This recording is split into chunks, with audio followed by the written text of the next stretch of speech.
All right, good afternoon, everyone. It is Tuesday, January 14th at 3:02 p.m. So officially call this board work session to order. So excited to be here with everyone today.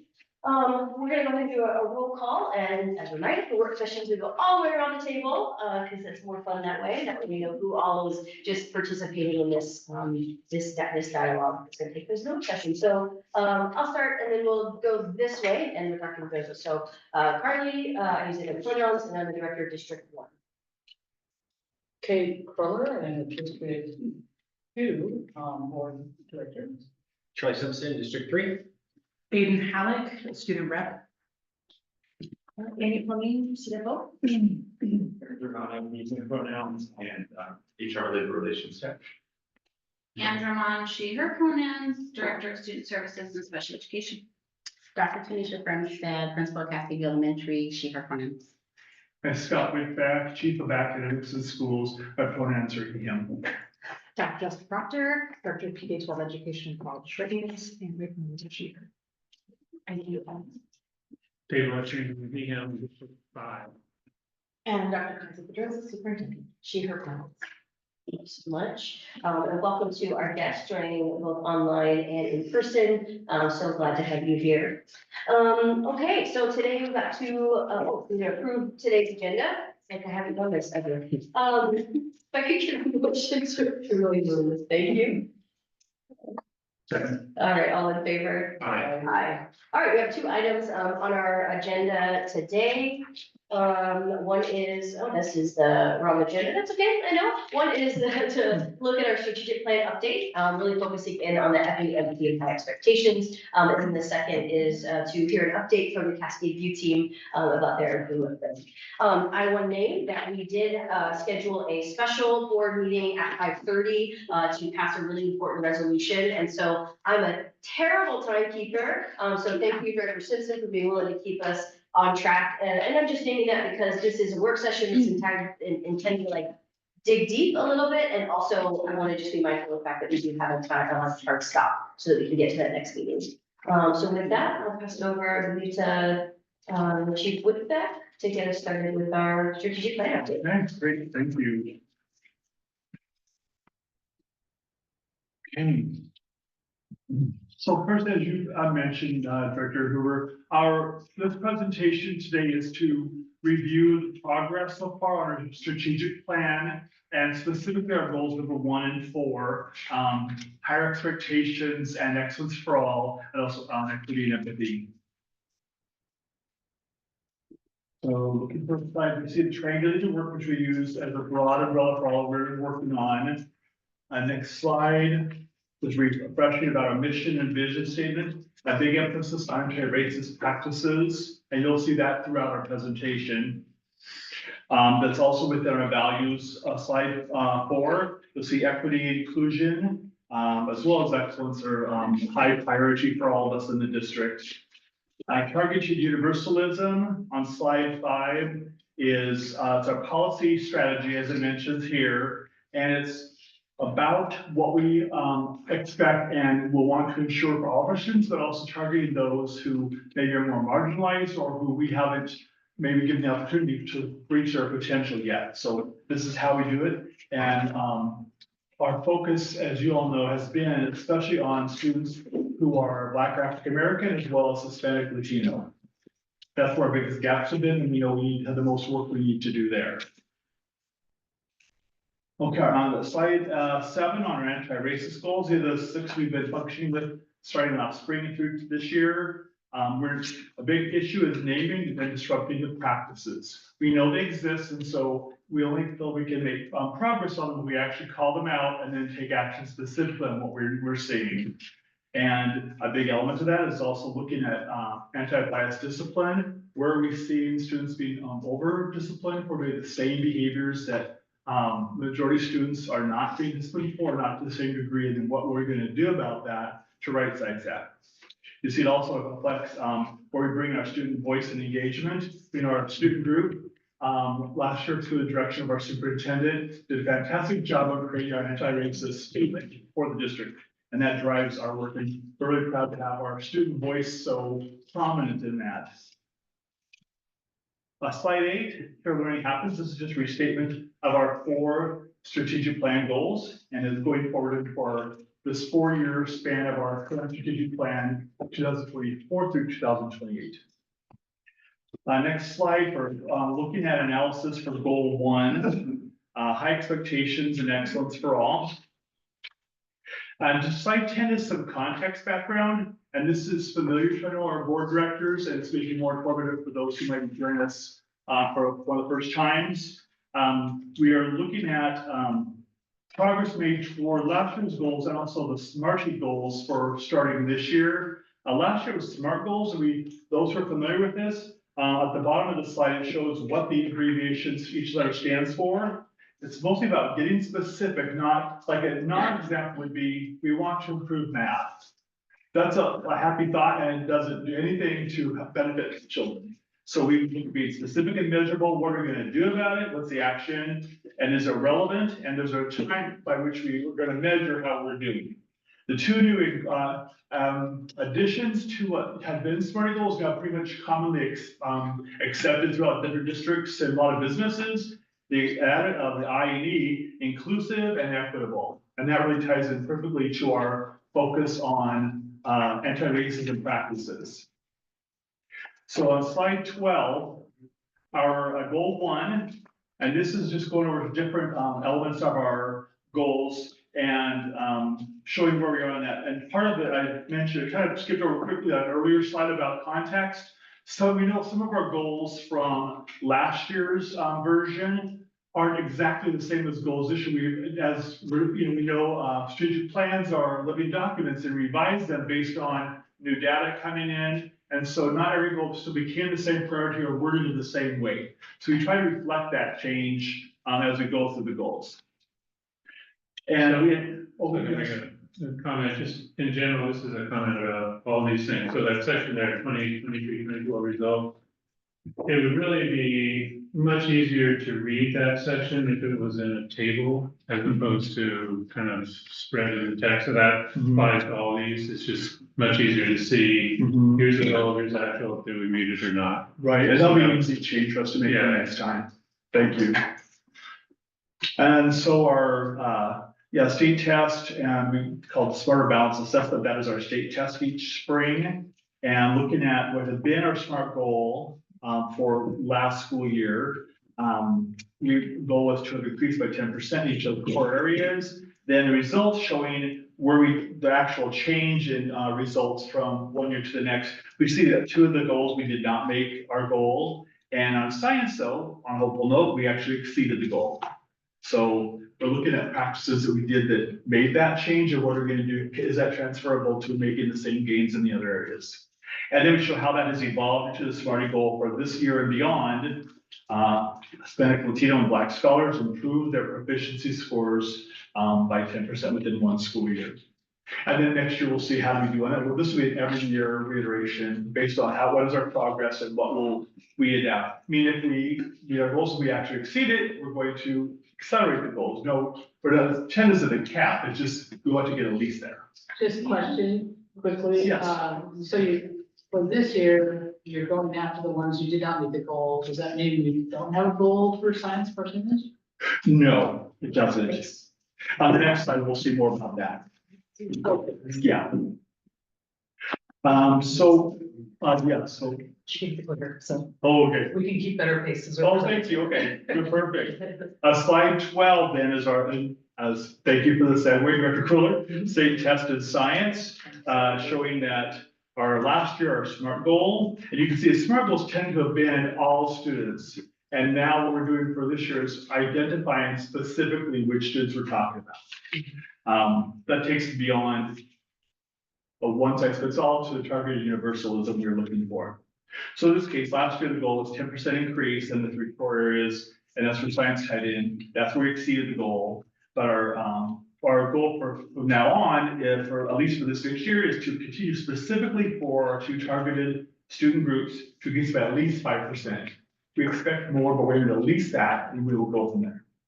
So the other thing that would be helpful as part of this, review is to have some narratives about, you know, what was done. For example, you know, the science was exceeded. So, I mean, I happen to know that there was there's, you know, steps taken. We have a new science curriculum that was introduced last year. And Middle so, school. you know, and it was particularly in the middle school. It's not in the elementary school, it's middle school.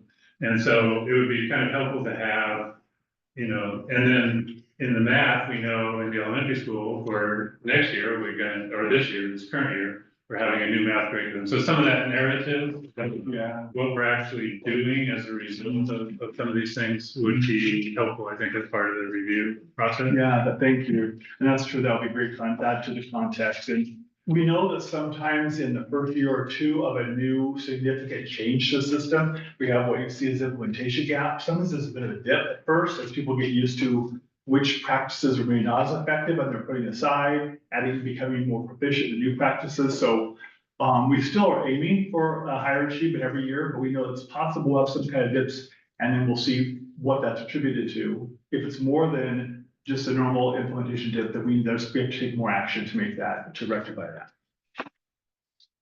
that. Slide 13. This was similar to goal 1, so you'll see a lot of similar language. This previous SMART goal, 3rd and 7th graders reaching stretch goal, and this is specific to iReady. And then shows results from last year. In each case, our goal groups, we did not make the goals. This is for 3rd and 7th grade, specifically reading and math. And those are the 2 areas that iReady provides a test for up through 8th grade. Let's see, so then we have a goal that we don't have specific already stretch growth this year, but it's, you see in the previous slide, we talked about English language arts and math goals that's still addressing that same growth, specific again for our targeted groups, so at least 10% growth on the state test. Now, a little context for iReady, I think the board is familiar with a lot of this, but just as a quick refresher, iReady has 2 areas of growth that they crunch their data for. One is a typical growth. What they would say is if a student makes typical growth in 1 year, wherever they were compared to average or state grade level, they will be exactly that far from grade level at the end of the year. So if I start at the beginning of the year, 3 grade levels below grade level, at the end of the year, I've made target or typical growth, I'm still exactly 3 grade levels below. So we don't really consider that lofty or really our target. So, but then the only other measure that iReady offers in this specific tool is stretch, which means, I hope I can describe this well. It took me a few times with the trainings to understand this. It is if wherever you start, within 2 years, if you make your stretch growth goal 2 years in a row, you are very likely to pass the state test in that subject. So if you're 1 grade level below, that means you're making the normal year of typical plus another half a year.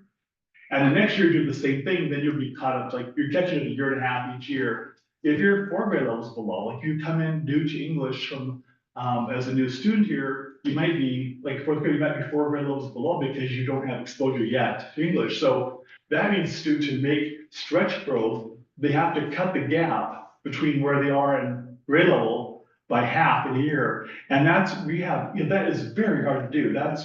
Could be like 2 or 3 years growth plus the normal year growth to get stretch growth goal in to make state standard goal in 2 years.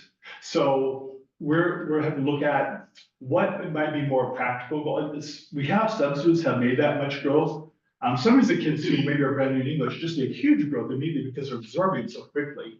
But we also want to see what is a reasonable growth for that makes sense for every student, no matter where they are with English or math when they come to us. So what's still ambitious, but reasonable. We don't want to also set kids up to say, I have to make that growth. And it's a little bit crushing to them to think of how far they have to go within a year. So we still want to aim,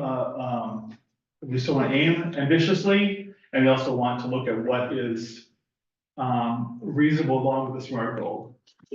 And just kind of more a question Director Larson, and then I'm curious about other folks' thoughts.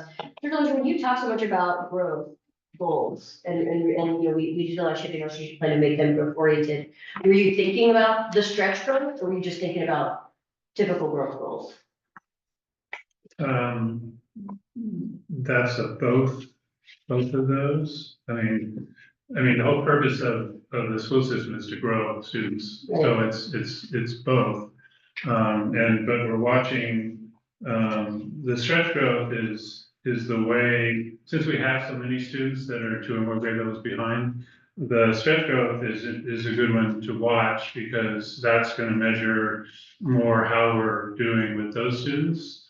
And yeah, this 2 years to get out of, it doesn't mean everybody's gonna do that. And the typical, good numbers for that, when I was talking with iReady, would be like, 30% of the students hitting their stretch growth. So, this is about, it's partly about comparisons. How are we doing relative to other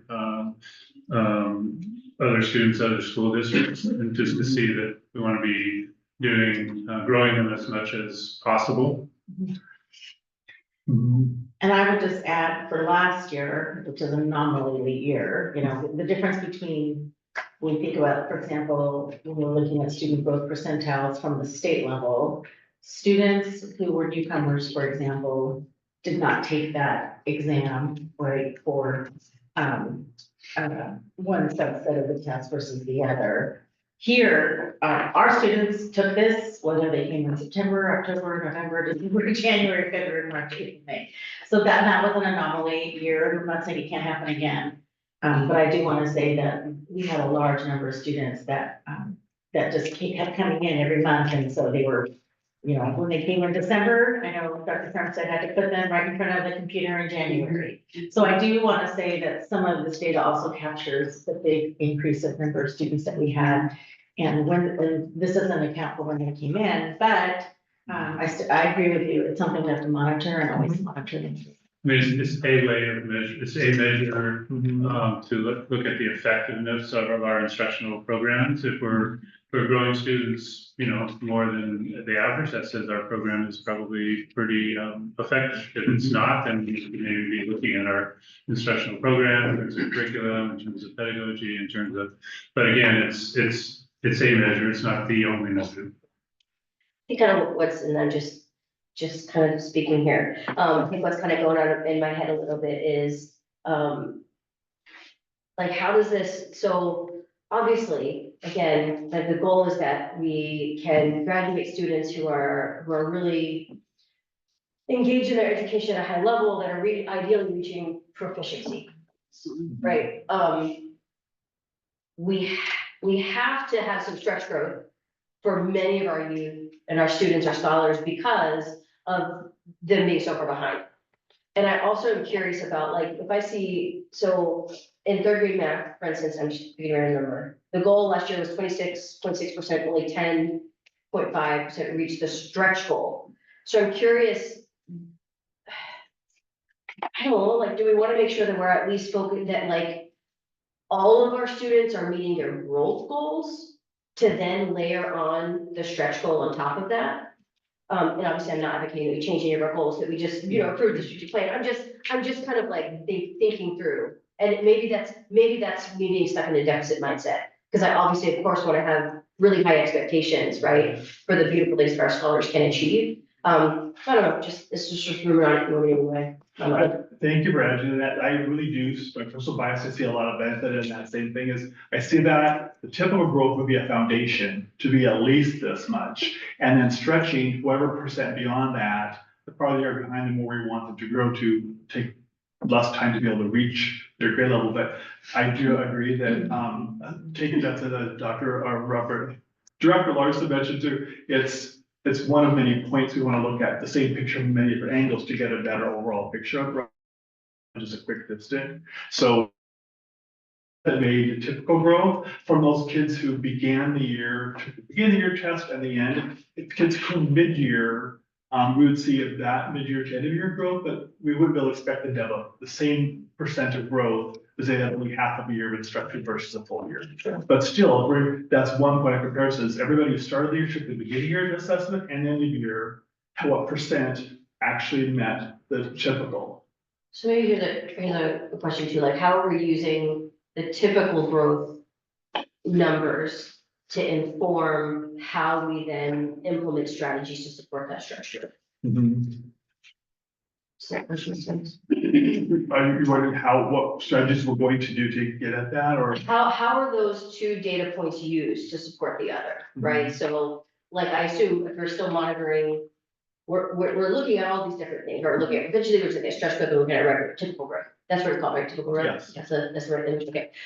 So are we using the typical growth measures that we're able to see that are then informing the practices that are helping us reach those stretch growth goals? Yes, and there, I would say there's one relationship that comes to mind is, if I'm working in a school, I'm a principal or the school leader looking at your overall student, population, if you have 100% making typical growth and only 3% making stretch, thinking, did we kind of stall them out? Why weren't there more that moved on past there? You just would be curious to look into that. If you have 20% making typical, you're probably not gonna have very many making stretches. It has to be among that group that would actually, you have to at least be typical to be able to even, I mean, you can't miss typical and still make stretch. That's not possible. So that kind of informs what would be reasonable, logical growth beyond typical. So they do go together in that way.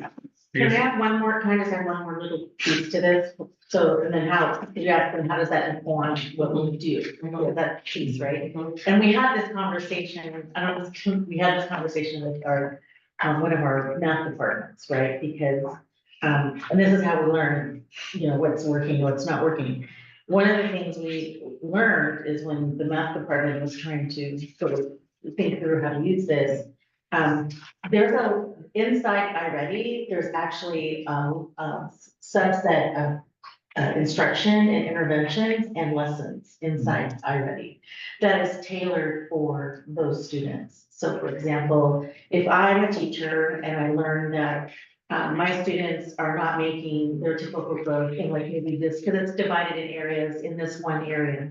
There are prescribed intervention lessons just that the teachers can incorporate and add into their daily teaching. So it's supposed to be an interactive, it's not just like a test and go. It's assess, look at your student data, and then utilize the resources inside of the assessment pieces, right, to sort of enhance where and target the instruction. And that's one way to build strategies in using these programs. And for math, now that we've adopted the iReady mathematics curriculum, those should be all in that program. So, but that's one way. It's just one way that and when I know this because we talked about it, because one of our teachers, I remember just very, when we had a meeting, said, well, I don't know, you know, what are the, you know, and when I do this assessment, then what, right? So then we had to understand, oh, they need help sort of navigating the then what, right, support. That was the last year conversation where we're really digging in and learning about this. So I think that there's opportunities to help teachers come up with different strategies and support along the way. And then also teachers can use those strategies to support large, if they have a common practice among them that they're really struggling with. I just wanted to share that that's something that I know that a lot of our teachers use, but my wonder is, are all of our teachers using it? So that's a question that I think we have to address now. Right. I think I want to comment on when we're looking at the third grade, for example, reading and math at the district level, it could be very different at different schools or different classrooms, so we have to be careful, and it's frequently a good thing, and there's usually some that are doing really, really higher, so we need to understand what they're doing and what the ones that are not doing, and so do all that, so you have to be a little, you know, this is just, at this level, it's just kind of the beginning of the discussion. Right. Yeah. You have to go much deeper into it. Exactly. Good point. This does, I always see that this data opens the door and you have to go see where the doors open, go through there and look what's back in there and do something about it. So that's what then Dr. Verdosa is exactly right on even the supplemental iReady assessments, which we've been using for a year, that's now it's a line, but it's in addition to the core curriculum you have for K-5 math. Those, of a teacher might child, here's a student test and pops up, here's what level that's in math, maybe where they did fractions, number sense, place by whatever the concept is. It populates just a whole list of maybe 20, 30 activities that is at the right level for like self-directed learning. So what's something that based on skills you have, you don't need someone guiding you one by one to figure out the next thing. You have enough knowledge to be able to guide yourself at the self-directed level. That's beyond what the teachers do at the instructional level. They do need someone to teach them the next pieces before they're really able to successfully go forward. So there's a lot of materials that they can use. And the material, online materials is only meant to be a total of 45 minutes a week. Like usually 2 chunks of about 20-25 minutes. It's not meant to be taken over the day. It's still the human interaction with teachers and other kids working together is where the value is. This is just help. That's kind of where my head was going. Yeah. It's just a small piece that we do make sure our principals are really good about, or always keep it fresh in teachers' minds that this is just a small piece. You don't park a student on there and just go for it. It's for a little bit to reinforce where they're at. I have one more question. I'm gonna go back to page 10 in your smart notes description. I'm not interested in changing it. I just want to know the why. Almost everywhere I go and have been in corporations and in public service, the A has been achievable. And my concern lies with if it's achievable for the student and also for teachers, because it seems like we keep laying more and more criteria on the teachers, which makes them carry a bigger load. And so I'm asking, what happened to achievable? It's a great question because those who've been aware of we're working with SMART goals in general I've been aware of it for 25 years and it's probably been around wherever I stepped in, it was already underway, right? I learned it from the Stephen training we had way back when I was a new principal. And you've seen, if you were to Google just SMART, you're gonna get probably millions. I of see these hits. interchangeably. Yeah, it really is. So there's Oriented, one is accomplishment and one is. yeah, you see Taking action. I the can reach of the I can letters. act all day long. Yeah. To get For the S and the M, those and I and E and T, those always stay, almost always say, but if you hit 25 different websites, you're gonna see many authors who kind of maybe want to use this for their system. They change the words probably, but we still know it means, it should be action, but it means the action here, what we take it in is, will we actually get there? So it doesn't specifically say we know we take My own it. question was why. Oh, yeah, it could have been either. Sometimes I've seen some people use it, have one and slash it with the other word with it. Some districts even have 3 words because they're all, I can't decide which one's the most pertinent, but it does mean. I consider measurable similar to. Yeah. And for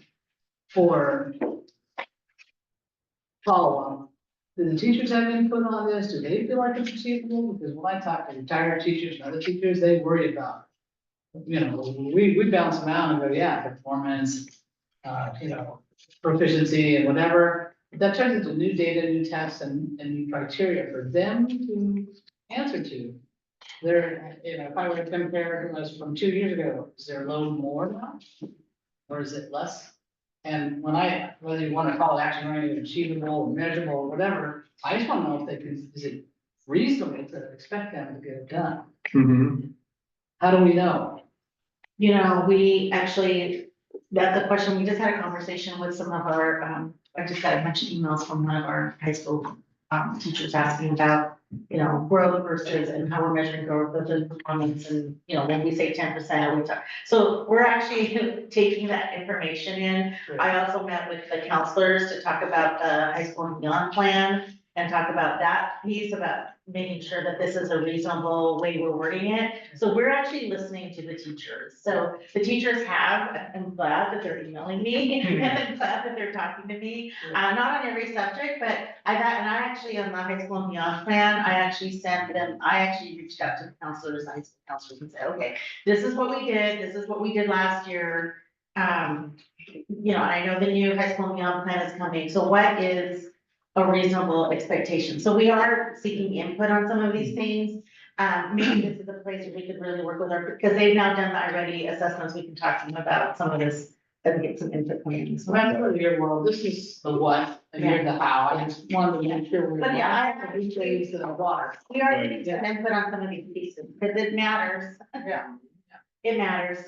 But I actually have thought was similar to that. I mean, I know that we've gotten staff input along the way in the development of the strategic plan. But as I was sitting here thinking about stretch growth, and again, like this is recognizing that I also want to have high expectations for our teachers, right? And at the same time, that is a tall order, right? To say, not only you need to do typical growth, but you need to help your kids reach this stretch growth when you're working with a 3 grade span of students. And so I think that's a really important point to say, like, is that realistic? And I think, you know, goals are supposed to be lofty, right? There's supposed to be a vision for where we're going. And so I think the important thing too is like, how are we celebrating really intentionally along the way so that staff are really feeling that, yeah, just that they're, anyway, it's just, it's a lot, right? That's a. And I agree, so I don't wanna set the expectations so low too that we're saying to students, you don't believe, it's kind of, it's a tricky dance. I'll be honest, every time we talk about these goals, it is a struggle, right? Because we're talking about balancing high expectations with reasonable practicality of what's happening right now. So it is hard because, for example, whenever there's a situation or stress, you know, that impedes learning, you know, change impedes learning. So anyway, it's a tricky dance, and I will be honest, we struggle. I don't know how many conversations we've had talking about it. We've struggled a lot with some of these, landing, you know, writing it down. I would say, we struggle a lot with making sure that it's practical. And that's why we have invested in making sure that we say, we're gonna learn from last year. And that's like, we're gonna learn from last year, we're gonna learn from last year, we're gonna learn from last year. But and the other thing it does is it helps with advocacy. So, for example, we heard 2 weeks ago from the middle school that, you know, their co-teaching model was really advancing, and we know we don't have anywhere near enough money to implement that everywhere.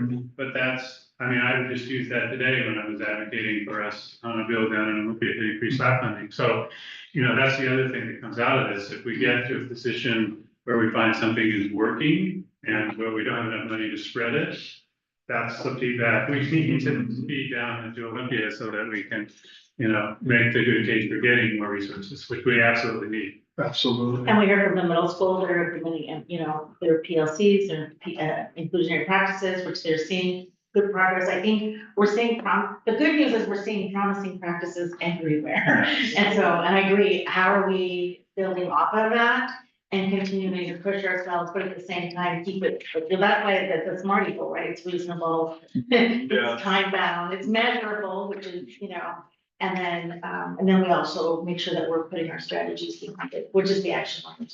Right. Thanks for that. Yeah, it's all great. You tell me about this conversation, so I appreciate the great prompts and questions. I think the next part I'll turn over to Dr. Proctor. Yes, we're alternating some sections here, so we don't get too parched. So I'm gonna jump into this next goal, which is around high school, and one of the first sections is on 9th grade on track percentage. So last year's goal was to have our students increase from 73.7 to 78.7 and have them continue to increase 5% each year. The result that we had was actually 63.8%. It wasn't where we wanted to be. And just for information's sake, if you didn't know, on track means that they've earned all 6 out of 6 credits. And then when we break down and disaggregate the data, it was 54.3% for Black and African American students on track and 56.2% for Hispanic Latino students in the previous year. Moving forward into our SMART-T goal for this new strategic plan, we have adjusted the goal to say the percentage of Hispanic Latino 9th grade scholars on track to graduate will increase by 5% annually. And we're going to be looking for a new baseline around that after the end of January when the semester is over. Speaking to the narrative pieces, strategies and supports, and things that have been going on to highlight this school year, and things that have been going very well. The high school's implemented a 9th grade honors English for all to increase opportunities for students in the base of what they're getting and also interventions. And I've been able to go to the high school and speak to the team and their reading interventionists, and they've reported that it's been a very positive collaboration experience. They continue to have MTSS team meetings and do early interventions for academics and attendance. As you know, in November, we had family caregiver conferences. That's another strategy to make sure that students are engaged with their education and therefore helping them to stay on track.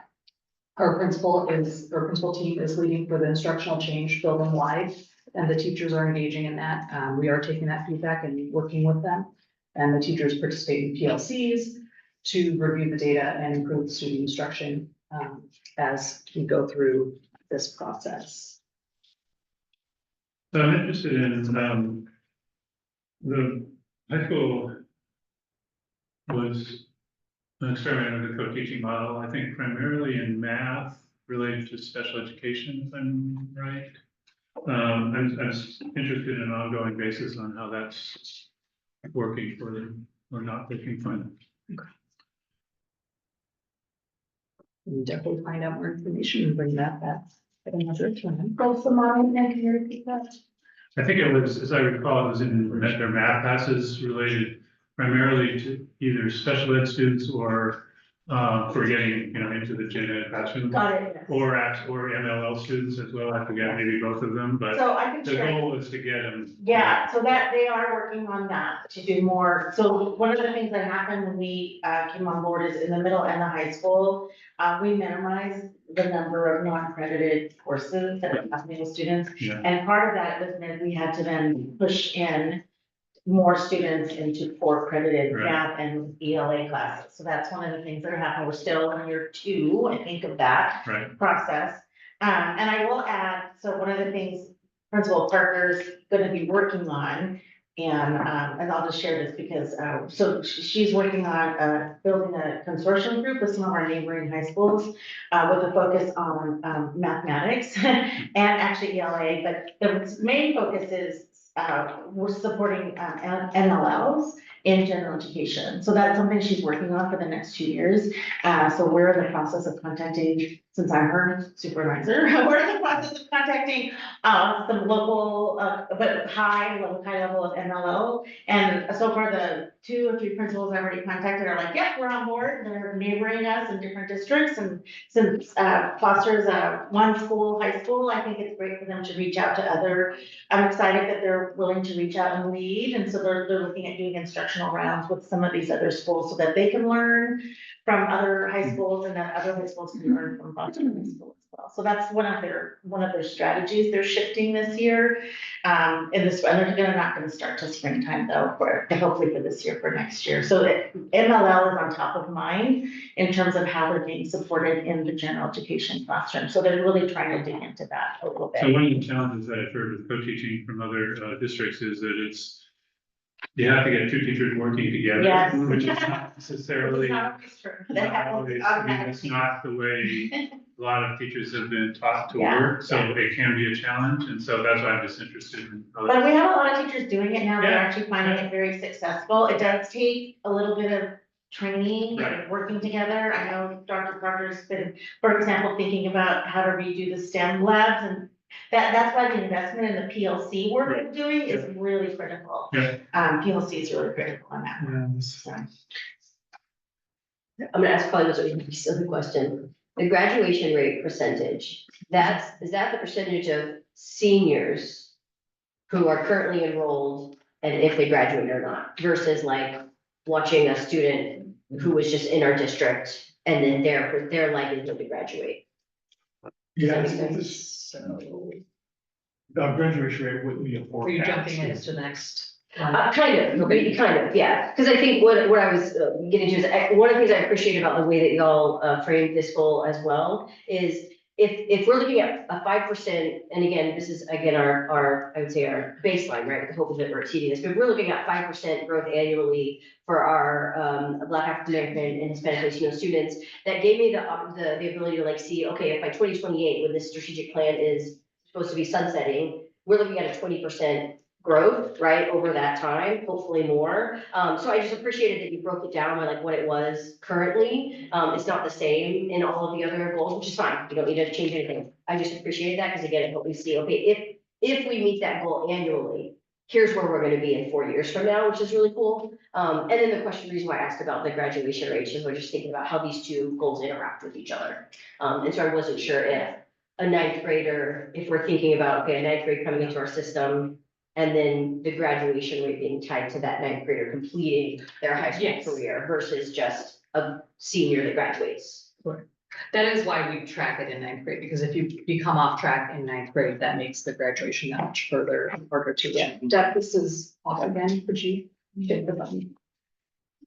And the research does show that the higher number of students successful in ninth grade on track, the higher probability of success at graduation rate. So it is a goal. However, I just wanna remind everyone that we have high mobility here. So, that's the piece that's why when we made the high school and beyond plan goal, it's expected at the state of Washington that everyone have a high school and beyond plans at 12th grade. We moved it to 11th grade because we can have such high mobility. And so it's not 100% at 11th grade, but what we felt it was really important that we make the goal for our plan to be at 11th grade. So that really, the focus is on really supporting seniors for all of the other pieces. We made that grade up as a marker, but I'll just say that 8th grade's also working on high school and beyond planning and making sure. So we're trying to make sure that every year, so these are all interconnected, the 9th grade, 6th, 7th on track, the high school readiness, the high school and beyond, it's all triangulated for our students. And we have to make sure as a district, we can't wait, like when the state says 100% by 12th grade, we can't wait till 12th grade. A Foster High School has, and Nicole, we have to start earlier and make sure, just because we have so much mobility, and we want to make sure that we are really monitoring and looking at all our kids all the time. Because we don't want to wait, because we're looking at 12th grade, for many of our kids, it's too.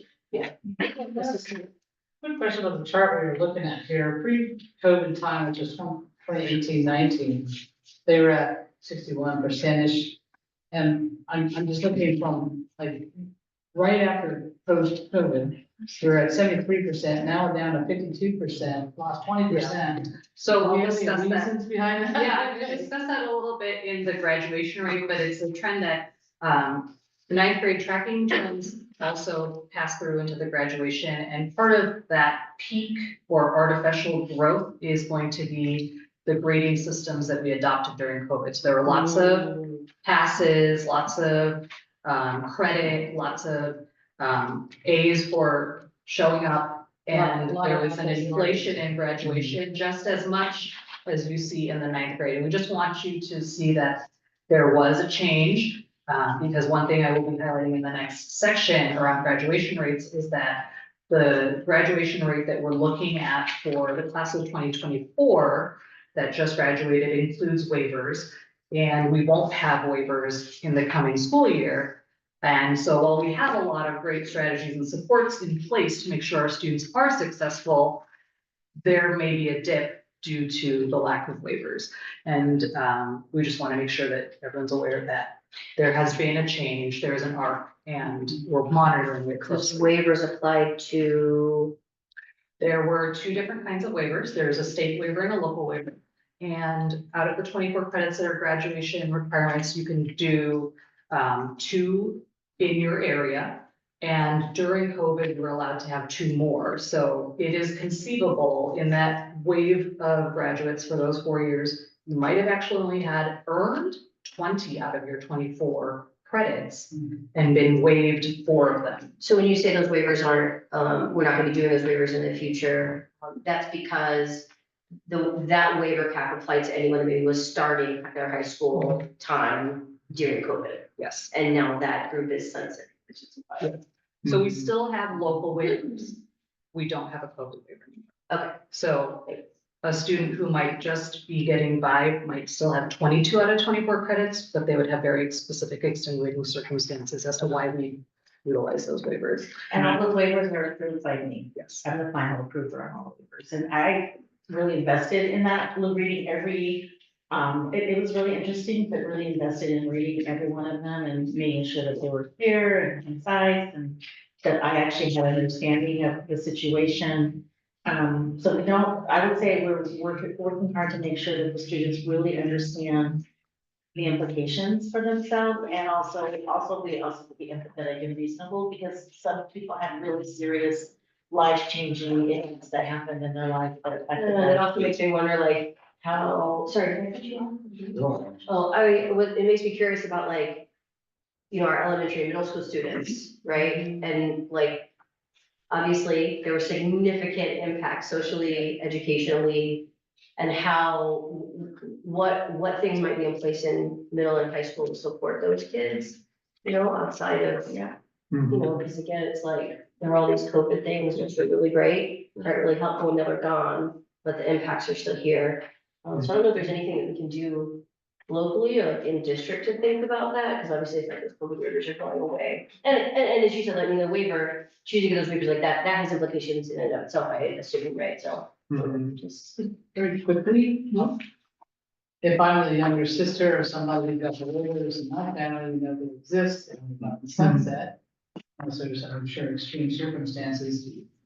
Are you working on some communication to like socialize and make sure the oncoming students aren't expecting an out? I would say our counselors do a pretty good job of, yeah, and I get what you're saying in terms of like what happens in a family, like they work really one-to-one with kids, right, on a one-to-one situation, so. That's why, for example, like when they have the family conferences in November and they're checking in and working with families, that's what those conversations should be happening, right there. And so, and they do them every year, so they're planning on meeting conferences, having family engagement sessions, focus groups. I think the more we can educate families on some of these things, the school has been working really hard to make sure that all the changes coming on board. That's why it's important, for example, the portrait of a graduate work. What does it mean to graduate from Tukwila School District?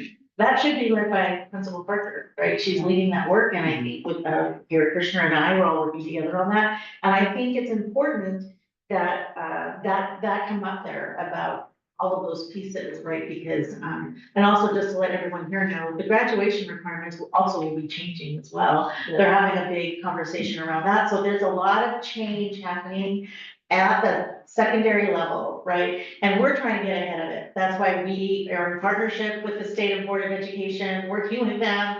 We're conferring with all these different people to make sure we're bringing our teachers together in the center. The more we can sit down and talk about what our future is for Tukwila School District, about what does it mean to graduate from Tukwila School District, the more we are prepared for all the changes coming forward. I think that's why I'm glad that we're doing the work now, so that we're gonna be ahead of the curve with everybody else in terms of understanding the implications and the changes in for graduation requirements. And also, and that's why it's important that we have our staff here too for that as well, because what are the implications for a student with disability, you know, it's a lot to think about, but I think we have a lot of good things in place, like Tukwila Promise, like Portrait of a Graduate. So we're getting ready, the work continues, and we also want to have high expectations for our kids. So I think this is, also here, really need to have student voice, so Yeah. I'm interested in like, you are a student who lived through this COVID stuff. Yeah. And so it's important to get students telling us, you know, what do you feel like, you know, you missed, or, you know, additional support you might need to deal with, you know, whatever happened. I mean, and obviously it varies by students. Some students went through it pretty well. Some students really suffered a lot through it. Yeah, I know a lot of friends personally that, you know, well, COVID happened when I was just halfway through the 6th grade. So, you know, all of my friends, we were just getting into the, sorry, I'm very tired. It's finals. We were just getting into the rhythm of, non-elementary education. And a lot of my friends, when COVID happened, they were hit very hard. They pretty much lost all motivation to work. They had a lot of family stuff going on.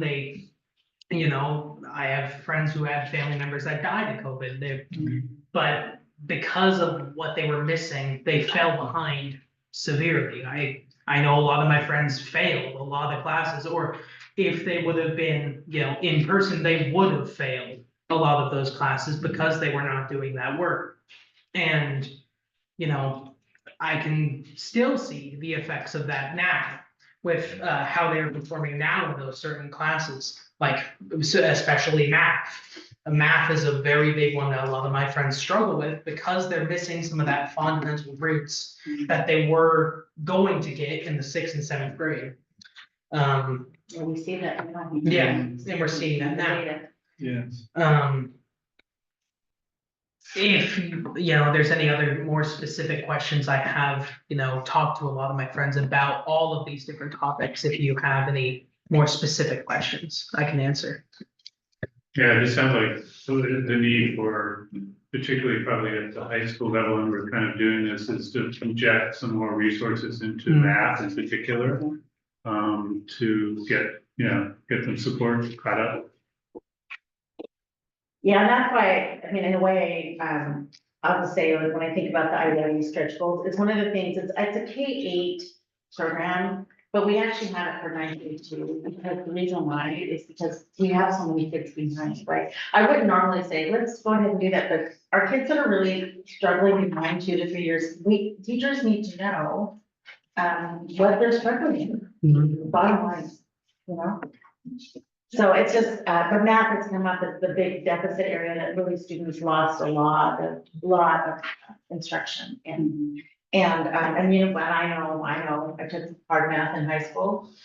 It's hard. It's hard math, it's hard. When you take algebra, trigonometry, geometry, it's challenging if you don't have the fundamentals, or even more so. That's another good, Yeah. that's another good advocacy point also, because I think what we've seen across the nation, and I don't think we're any exception, is the students from lower income families got hit the most with math. And so, another reason for injecting a lot of resources into, for example. Well, our community got hit the most during COVID. Yeah, oh yeah, for They were sure. the ones doing the service work and having to be out in the community. They got hit the most in many ways, so. I just want to name and bring awareness to the fact that it's, we're coming up on 4 o'clock, about halfway through, and I just want to make sure that we give, Frank Prince at least. So I want to, is that too long? Ooh, No, is that too long? I just want to make sure, what I don't want to do is I don't want to like spend so much time on this that you have to feel like. I think we gave you 45 minutes, is that correct? That's fine. I can do it in 10. No. Okay, just. Make sure. Okay, yeah. 45. Okay, great. Thank you. We're about halfway through here. Yeah. So we can talk about that. So this slide just has the visual representations of the data, and one thing I want to make sure that this clicker is not cooperating all the time. Yes.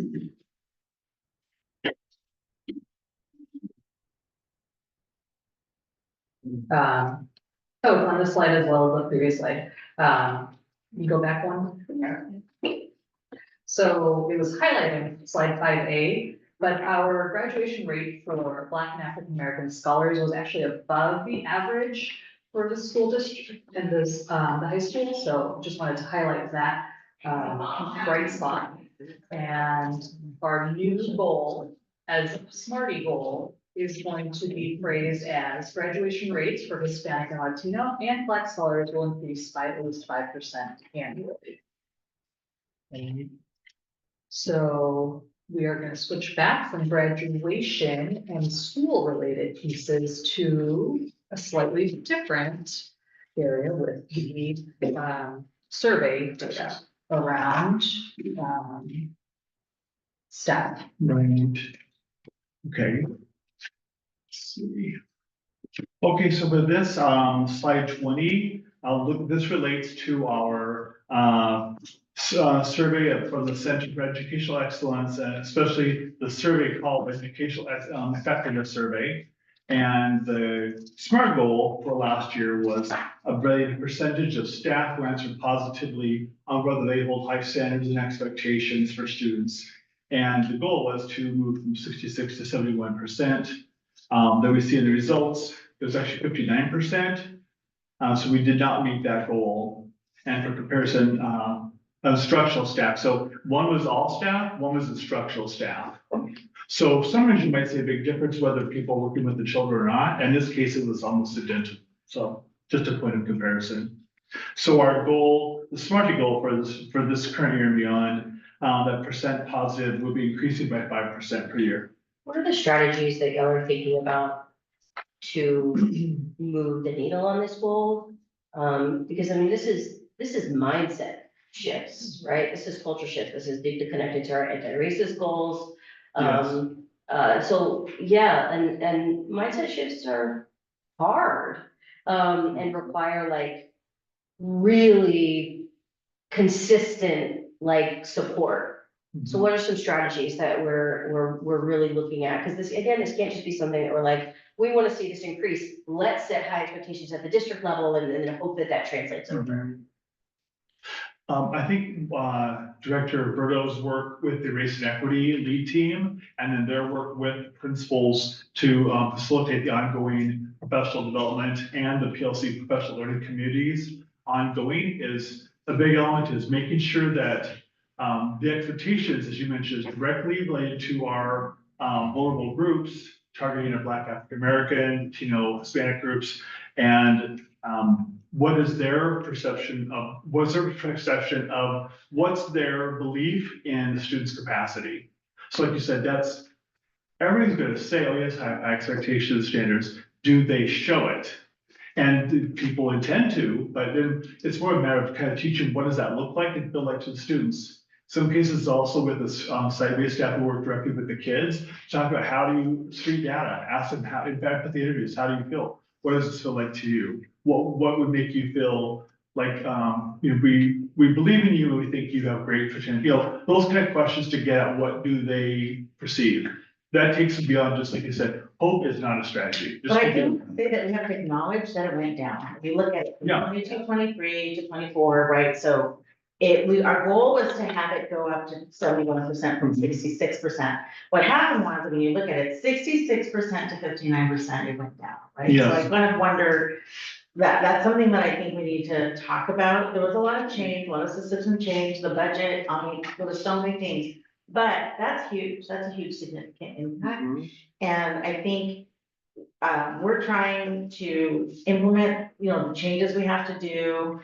Staff is doing a lot of, they have increased class, but all of these things, and I just wonder, do we really, so this is my wonder about this SCEE data, like we can answer questions year to year. Do we really know what's going on? Yeah, which I think is actually gonna be kind of some curiosity to have around, and I know I shared with you my Yes. reservations around like using just the CEE data solely, particularly is like they're doing this survey once a year, right? Where it may depend on like my mood that day, right? It may depend on how frustrating I thought the kids were in my class that day. It may have to do with like, there's so many factors. Maybe I didn't sleep well that night, right? Or I'm having a great day, right? So there's so much about this that's subjective. And so I'm thinking about this in my own work. It could have happened after they got the notification that some of their staff members Yeah, lost. so many features, so many things, right? But that's a huge jump down, we have to acknowledge And that. so when we get these snapshots once a year, and that's it, that's not helpful, right? So, again, I'm thinking about this in my own work, it's like, how can we use these big surveys, these big assessments, and also get real-time data? So we're gonna start implementing this thing called pulse checks. That can be a weekly question, just a single question, where staff answer yes, no, or whatever, right? Quick response, quick question, where you can then get real-time information. So then it becomes this supplemental additional data. And then if you're finding that there's a particular time, maybe a slump, right, where this goes down, why might that be, right? And again, of course, if this is asked in May, when is this done? June? In June? No, you are welcome to speak anytime. This is a work session, this is for everyone. Okay, it usually comes out around June. Yeah. You're like so ready for summer, like, I'm ready to get out of here, right? So I just like, how can we get more real-time data? Yes. That can then be just something that we look in addition to this survey, so that at least we have more concrete information to understand the limitations of this survey. The other thing I was, as far as Postjack says, it's in a bathroom at Turtle Elementary, and they're using the ruler, so kids come in the morning and kind of say how they're feeling, about where they are on the different scales, that kind of thing. That's one potential form. The other thing I was gonna mention on regard to this one, another one that's, I think is kind of big is the staffing. So, I mean, there's plenty of studies that show that, if you have teachers of color, they're, particularly like in math and science, the expectation level could go up. So that's another, another strategy that we should look at over time. Give a good segue into the student data, because that's the next one.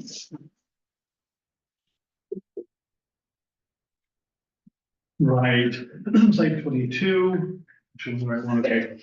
Staff will know students by name, strength, filter, that's the outcome. The SMART goal from last year was, again, this is the same issues we will have on the previous slide will be the same ones here, because it is a one dipstick in time. It may be one or just only a small number of questions. The data is very volatile, it is such a small sample. Percent of students responding positively, and specifically the area of belonging and identity. The goal was to increase by 5%, from 72 to 77%. But in 2023, it was actually 68%. I'm just showing the breakdown of strongly agree plus agree. So the goal was not met there. So for the same reasons Dr. Pedrosa mentioned, we just have to really look why it was sort of this drop. I'm curious, what folks think, what are some of the behaviors that might come up when folks don't feel like they belong? Adults, kids, what behaviors might show up? Attendance, Attendance? inconsistency. You had one back there? Probably they withdraw, they don't. Okay. Engagement. Engagement, lack of. What else?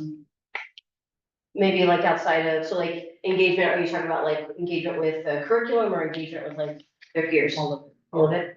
All the above. Yeah. They may act out. I'll say it. And then there's also the exaggerated efforts to validate existence. Ooh, also attention seeking. Yeah. I need to be seen and felt seen. That attention is better than none. Yeah. That's a real phenomenon. Yeah. Mhm. So again, same, similar thing, like, we know the behaviors that show up, right, when young people aren't feeling that they belong. Is there a way to like capture those, measure them? Oh, 100%. 100%, it goes the same way. Like, if we know those things, let's measure those things, right? From an individual student to an entire classroom to an entire school. So again, this is one I'm gonna continue to push on. This is one of the things that I believe is We like so talk about it foundational. all the time, I don't mean to interrupt you, we talk about it all the time about, is this really the right metric we need, Yeah. survey, is this the right survey, is this the right group? I also think the survey is long, I've never Yeah. seen, it's so long, I mean, to be honest, if I saw, I told somebody, I think here, if somebody sent me that survey, I would have ignored it. Yeah. I'm being honest, I would have, because it's too long. So there's a lot of things that we have to reconsider, so we are actually in a discussion. And I'm looking at both my team here to say, should we actually renew this contract? And then our big question is, then if we don't, what do we replace it with? Yes. So that's the big question we're asking because, well, great, you have some ideas, great, and we have some too. We've been researching and looking, but all of those things too cost money, so we're trying to think through, what is the best use of, time for our students, for our staff? Not a 67 to 125 question survey, but what is the best use of our student time? What are the little dipsticks that we can take along the way versus more frequent versus less? And so we're having those discussions right now. We have to decide though pretty quick because, if we're gonna commit to it, then we have to make sure we have a budget for it. And then it's part of the new planning for the plan. So they're just all those things. Oh, sorry. And then I know that Dr. President had a thought too, so, Ms. Berto. Thank you. Can you all hear me? Yeah. Wonderful. Good evening, everyone. My name is Naomi Berto. I use she, her pronouns, and I act as the Director of Communications, Equity, and Engagement here in the district. I'm really enjoying the conversation that is happening in regards to just how do we ensure that the data that we're collecting from our students and our staff is accurate and ensuring also that it's not staying high level to where it's not actionable. And I think that I just want to add on to what Chief Whitbeck was mentioning of a lot of the equity work that we're doing in the district and the systematizing of the work, not only throughout each of the schools, but at the district level as well. And so a lot of the work that is being done is uplifting student voice and also also mitigating a lot of the biases that are being experienced in classrooms and in school buildings. Something that I know that I pride myself on is the work of not just ensuring that especially racial equity leads are doing the work, but also connecting that work to school leaders and what does it look like when it comes to climate setting within school buildings, as well as our student leaders and ensuring that their voices are heard and are in the room when it comes to this work.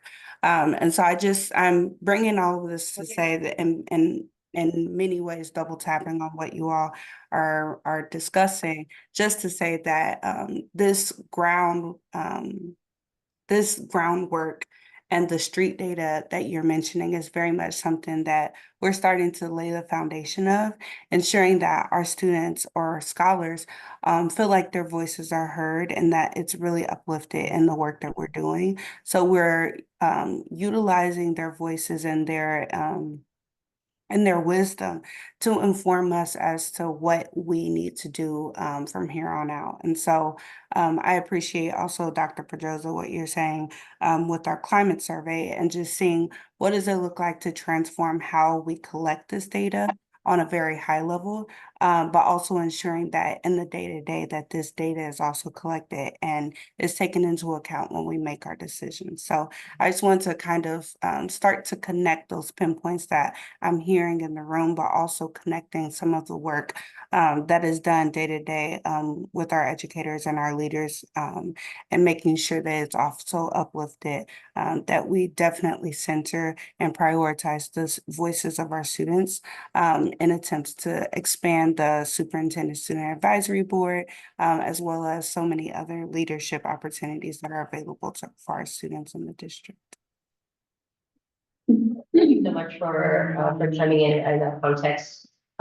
You are certainly moving us at the pace of meaningful change, which takes time. So thank you for that. And the intentionality around this work, I mean, it has to be thoughtful, right, and careful. And clearly you, Ms. Berto, and your team collectively, we're moving, it just takes time. Dr. Frostead, did you have something you wanted to add? Yeah, I'll just add that when it comes to the CE survey, it's loaded with the way the questions are written.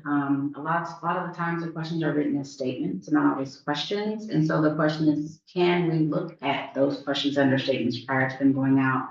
For example, like at the elementary level, they have questions about if students feel safe in the locker room. We don't have locker rooms at the elementary level. So what happens is students, staff, and or parents may answer no, which then shows up under red when they're saying no because they don't exist, but you need to answer to move forward. And so when they calculate that data, it'll show up in that red space versus the yellow or the green. Also, when we think about Likert scales and the things that happen when we have surveys, there's a lot of seldom, almost never, almost always. And when we think about the different languages that are spoken in our district, and even English, some of the teachers sometimes are like, how do you choose the almost never, seldom, always? Like, it's like 5 or 6 choices across the board. So even as we are the educators going through the survey, and it is lengthy, what does that look like? So if we are trying to process and interpret it, what does it look like for a 5th grader or a 6th grader or a 7th grader? So I think it has good frameworks for themes, but it doesn't necessarily speak to what our buildings are or like locations. Like I said, the locker room thing every year cracks me up because I'm just like, we're gonna get, our running joke is we're gonna have red because everyone says no because there's no locker room. So maybe just thinking about that if we are gonna continue with CE data. Yeah, and I think the survey, I wonder how we can capture some of the tenets that are most important to us and then simplify it, right? Because, and I think having our students really voice in on, not today, because you're tired, but on another day, how our students can work with us sort of to kind of give us some guidance too on, what is meaningful to you, right? In terms of telling us what's important to you in terms of how you belong in school. Like that would be really important to hear. So anyway, I'm open to all feedback. So this is the call to action to everybody here. Feedback on surveying. I would love your input. I know that there's some of us are doing some research on it already. I know, actually, Director Berto and I have worked on a previous survey in the past collectively. that we work together on. So I know there's a lot of good wisdom here. We've just gotta put our heads together and figure this out. And maybe if we even have to pause it for a year, I'm not sure, do focus groups instead. We just gotta figure out what our next step is, because I don't wanna not measure belongingness, right, and identity safety. I don't wanna not do that, but I wanna make sure we do it right.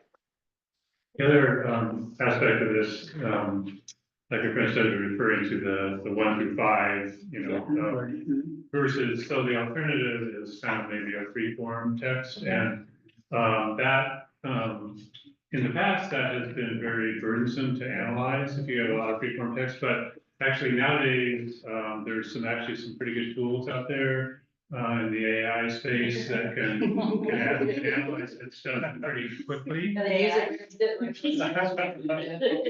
Yes, I was just saying, yeah, you gotta use AI where it can really benefit. Yeah, well, I know, I've been in several sessions that are doing that, and so anyway, that's another Yeah.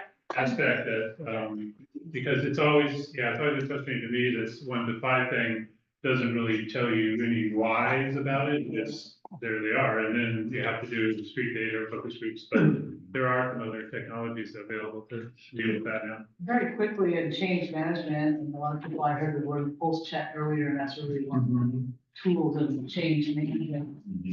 They're quick, there's not very many questions, you can quickly identify areas that are trending that are a problem.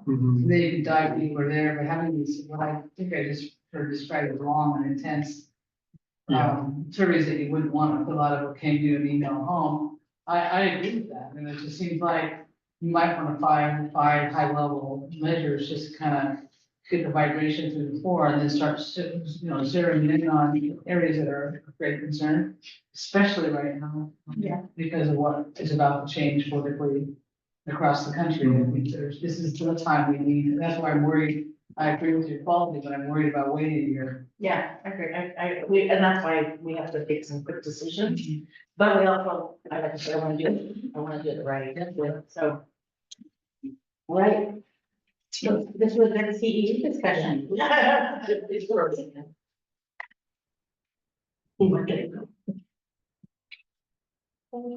Okay, the next section is on our high quality classes. So we actually just looked a lot of this data recently in November.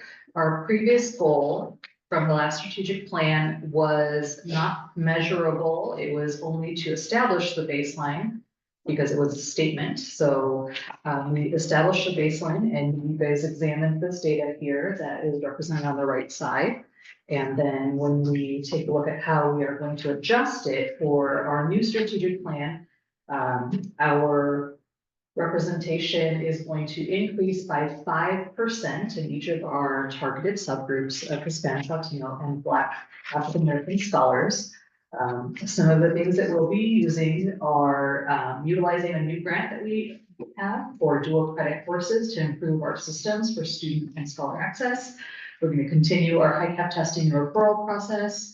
We have improvement of our secondary course offerings, professional development related to Avid school-wide, and we are increasing staff access to training for higher level courses such as college and high school.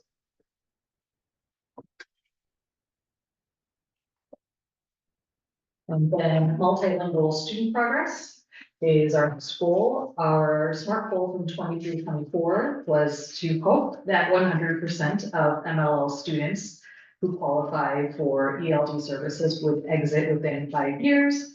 That is a very lofty goal. And in that school year, we had 5.8% students meet standard and 34.3 progressing. And our new goal is so that we will utilize our state language assessment called WIDA as an internal progressing monitoring tool to increase the percentage of multilingual learners progressing as measured by at least 10% by the end of the academic year. A few things to note in the data. In the last 2 years, we changed 2 different types of tests. Before, it used to be called the ELPA, and we are now in the 3rd year of WIDA testing. So we're finally going to start being able to look at some of our trend data. OSPI and different professional organizations have slightly different measurements of how they do their progress monitoring. Some things that we're doing are bringing systemic change around universal design for learning. There was a mention that we've already talked about the Showalter work around their UDL, and we're going to be able to bring some of their work and showcase it district-wide in professional development next month. So we're taking our bright spots and showcasing them to all the staff. We, like mentioned before, removed many non-accredited courses in the secondary setting. Students are taking more core courses, mainstream courses, and less sheltered courses. We have lots more collaborative planning with the core content area teachers, and we have MLL specific PD for all the teachers, including Gladden's strategies. And this is just a slight breakdown based on each school, and the way that we get it is reported through our elevation platform.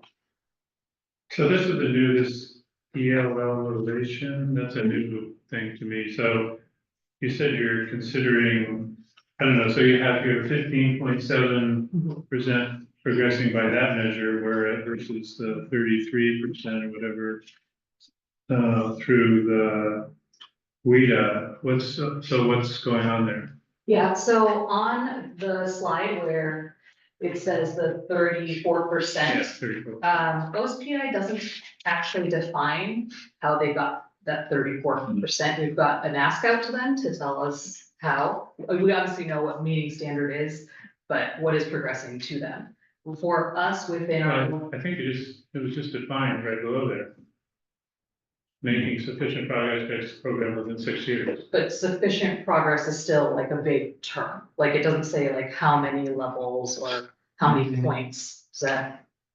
Okay, yeah, Yeah. that's a legitimate question. Right, so it doesn't tell us how many Yeah, points. Yeah. So then, Elevation is a specific software dashboard related to MLL testing. It is really new. And so we worked specifically with our vendors, told them what our strategic goal question was, and they programmed in this for us. And we decided with their support that 0.5 of a score on a 5-point test is 10% growth. And so when we plugged that in, we came up with 15.7 currently progressing. So I think as long as we use the same thing over and over again every year, which this is our baseline, and we use that the next year, then we're comparing apples to apples. What we don't know is what was used by OSPI compared to what we're looking at now. And so we're So comparing.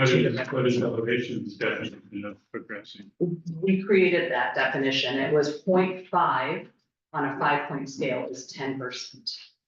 Can I ask a question about, so in our dual language program, are our Spanish speaking scholars also in the MLO? They're considered MLO students, is that right? So how does, I'm so curious about like the intersection between the dual language program and moving our scholars through this, getting them to English proficiency, how that overlaps, and also how it might skew these numbers, right? Because obviously, as the dual language program progresses, right, from grade to grade, we're hopefully going to be seeing folks moving through that quicker. And I also want to make sure that we're not using that data to pad our numbers, right? So that it looks better when at the same time, there's still lots of MLL students not in the dual language program that might not be getting the resources they need. So like, how do those overlap? That's a great question, and we'll be looking closer at that in February with our annual multilingual learners report, but just loosely, dual language students actually see a dip in performance before they see their increase, so it's not padding our data at the moment, since we're only in our second year of implementation, and it's only about 45 students out of 1,100 MLL students, so it's not skewing too much, so that's just a quick overview, but we'll look closely at that next month as we look at that. So looking back to this, you say 5.0. 5.0 means that they're exited MLL status? The range is from 1 through 6, so it's a 5-point scale, and that's what they. But what does 1 mean and what does 6 mean? That's a good question. We have the definition here. Can you read them to you? I don't have them memorized. What works, is there some number where you exit? The Um, MLL status? I don't have the exit score memorized because it does change year to year.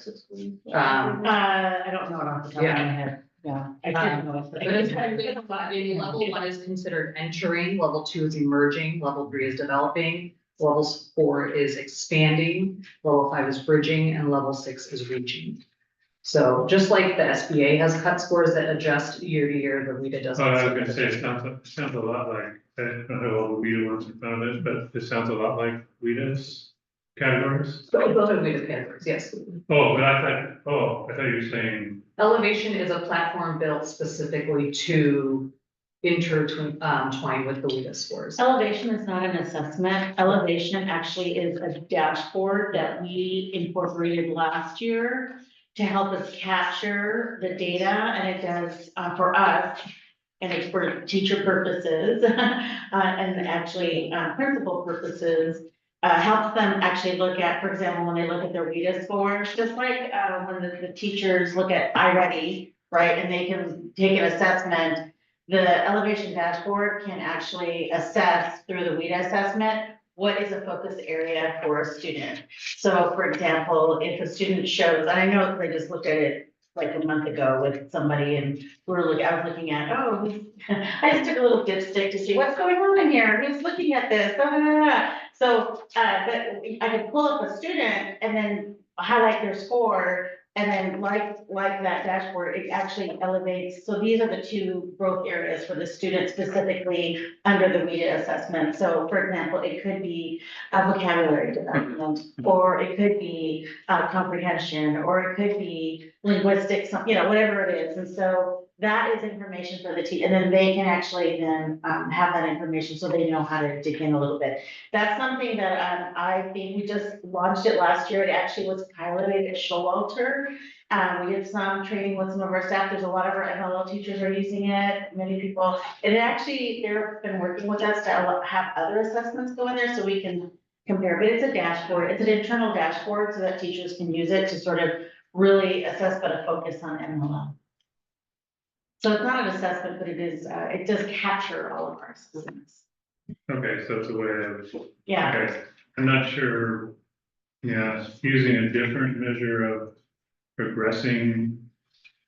I'm not sure I'm on board with that, particularly when you're saying it's only 16% of our students are progressing at an adequate rate to get out of that status. That's not good. No, it's not, and so that's why, But neither is, well, yeah. Well, and I'm curious, like, I actually wanna know what OCI uses to qualify. Yeah, okay. Because that's what I'm interested in knowing, because, and they use WIDA score, I mean, WIDA is a state assessment, so that's what they use. It's just a matter of us determining, when, I think it's helpful when people say this is what we're measuring, to tell us exactly why. And what they're looking at when they're rating us from the outside. Yeah. Yeah, I And want to just make sure to that we're not give under. you that broad overarching thing around the scores. So there's a 1 through 6 scale, but Yeah. there's 4 different areas of testing, Yeah, reading, sure. writing, listening, and Yeah. speaking. So you Yeah. could be doing really well Yeah. in one of the Yeah, domains. right. But I checked really quickly and it's about 4.5 or 4.7 depending on the grade level. So you could be at 3 Yeah. in speaking, but 6 Yeah. in writing, and your score averages out to exiting. So there's just lots of different ways it calculates. It's quite a complex test for what it is. So And I think what this is a testimony is our principals and our teachers are amazing. Yeah. Sorry, I just want to make sure it's 4:25, and we did promise Dr. Krebs at 45 minutes, we only have like. we just 10 have one minutes. last slide. 10 to 15, And yeah. a wrap up, so I think we are Yep. almost there, and it's our last session on anti-racism work. And good stuff, because We made pretty good progress. timing in on this one. Working on 100%. Or are we finishing it here? I can take that. This was in a couple areas we were looking at for last year. And this is initiating this work on this, district-wide, push we're doing, looking at, measuring anti-racist summit, which was last fall. Looking at 100% of staff participating in the professional learning, which included that summit. And so we had, about 95% of staff participating in the summit. And about 100% of school-based instructional staff participated in PD that included anti-racist elements. And so that would be a number of professional development throughout the year. The goal is to incorporate that in every single PD. So I know principals and teachers are working very hard to do that. So 100% of school-based health have had either all the PDs or at least some of them that they've been participating. If they were absent, then that was something else. And our SMARTY goal for this year, 100% of staff participating, again, is in these professional developments, and much that will be also guided and led by Director Roberto and her group. And one of the efforts we've had made this year is that we embed some of that with our staff meetings as well. Because Yes. the problem of practice we have is that in the previous to last year, it's been an opt-in. Yeah. And making sure it's not opt-in anymore. So that's one of the goals we're trying to really hone in on. So not just looking at the summit, but other opportunities to make sure 100% of our staff are getting, and that includes everybody, Yes. custodians, everybody, bus drivers, everybody. Everyone. So, because it has to be our work. Right. And on slide 29, these are just 3 prongs of this racial equity student voice. The first one is led by Director Roberto with the racial equity leads. The next one is with Superintendent Drosa and her Superintendent Advisory Committee with students.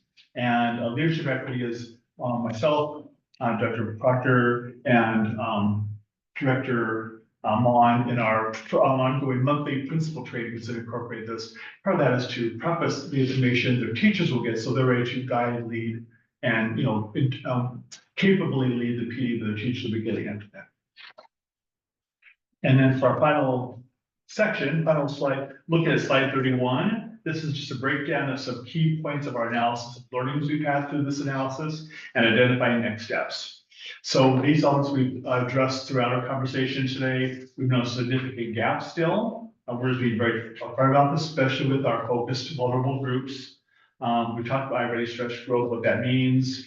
The third bullet, let's see. So we're looking at what might be some of the reasons why. And so I talked just briefly about this.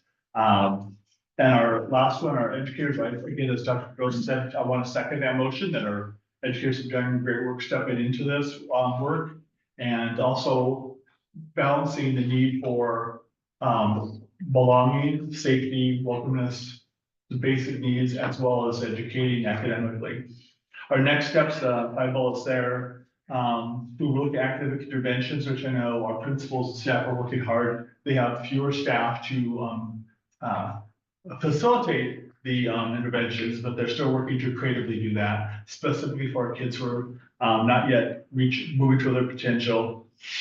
We talked about how we're looking at growth and not to elimination of stretch goals, but also maybe in addition to round out our better understanding of progress.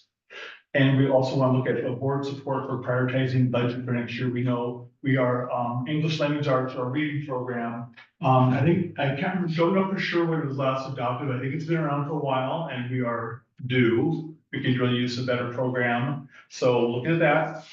And again, the return on investment has come up throughout this presentation. Which of our initiatives are bringing the best results for our kids and for our staff? And then considering all the factors. And so how we maximize those, but we need to still look at the type of budget. So what maybe isn't giving us the benefit, then we should consider not doing those things.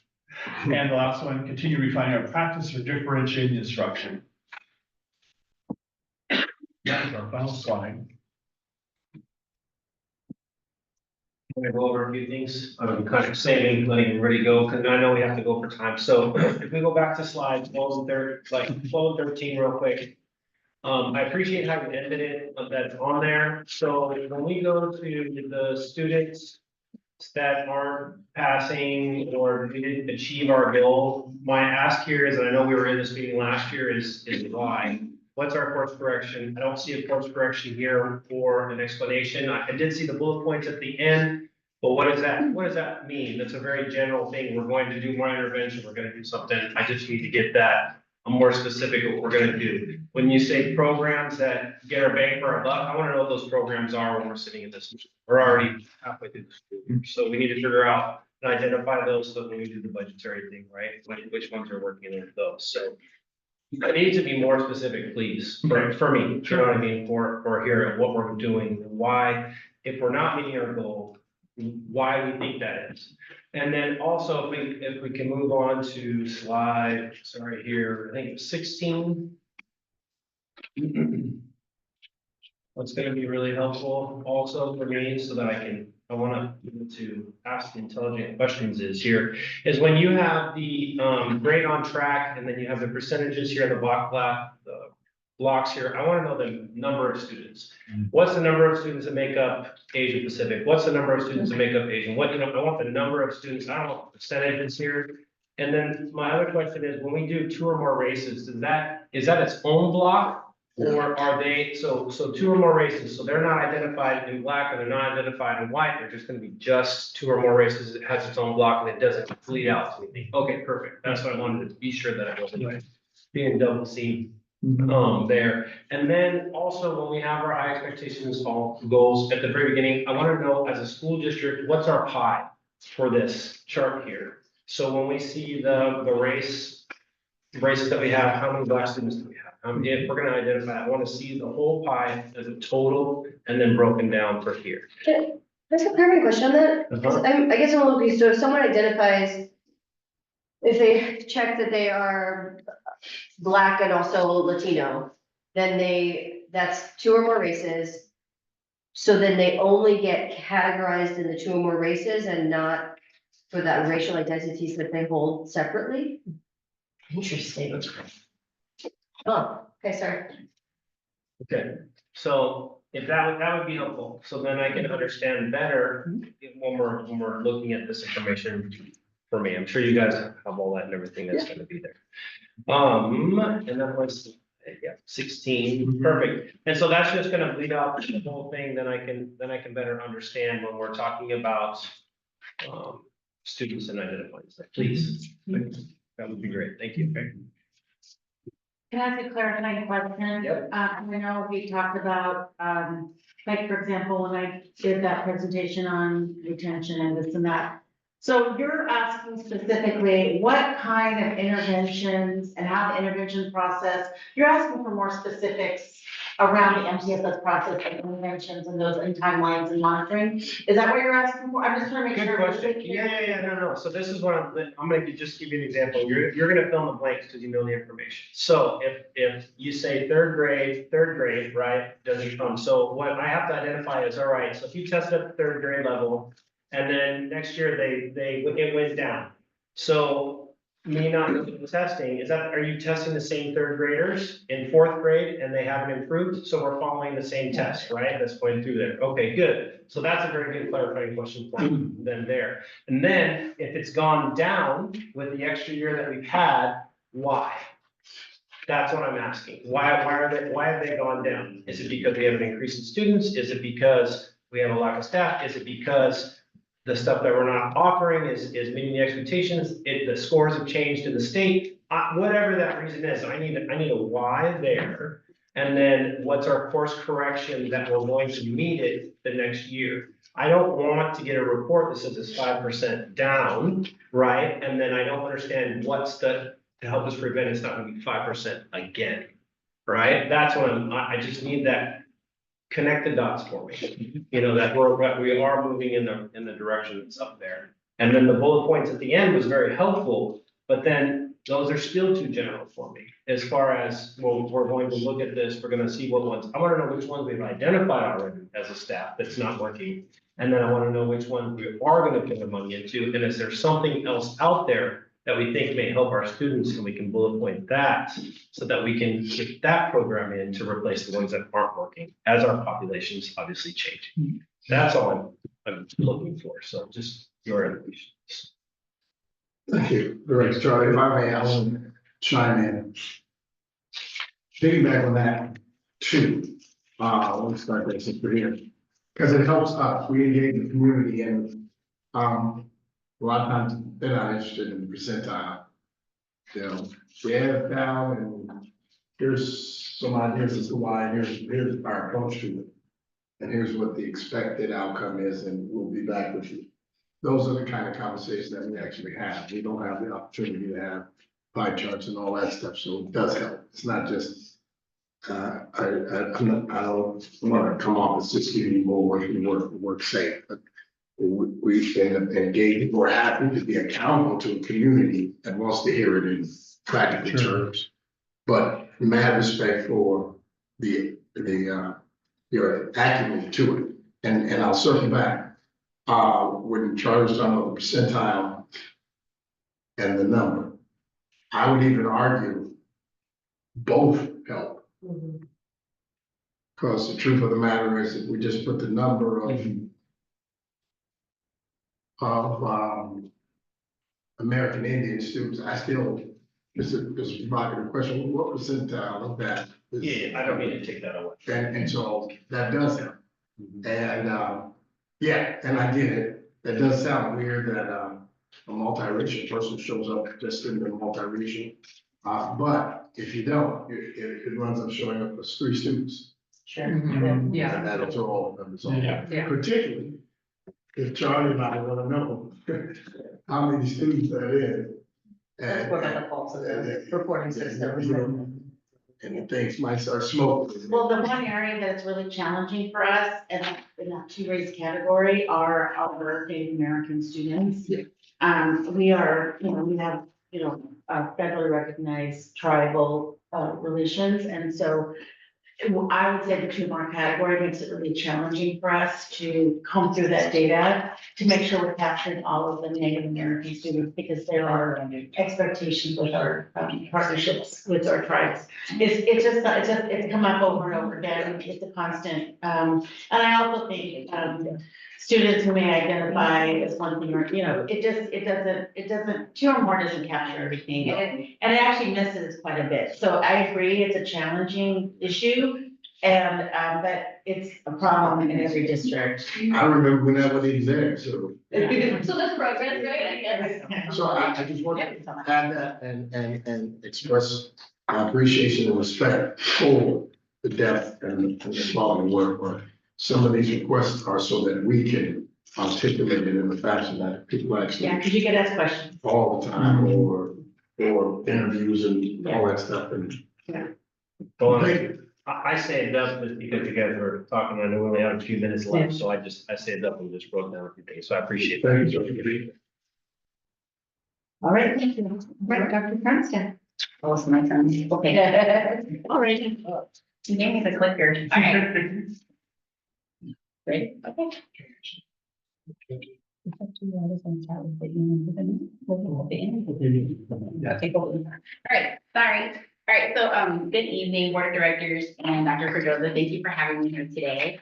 First, I would like to just start off by recognizing that January is School Board Appreciation Month, so. So I just want to say that, we greatly appreciate the role that you all have in shaping our landscape of education and putting our priorities before us and making sure that we are giving the best advice to guide us to support our kids. Never mind that, bring donuts. Well, I have some posters for you all. So we'll give that to you at the end.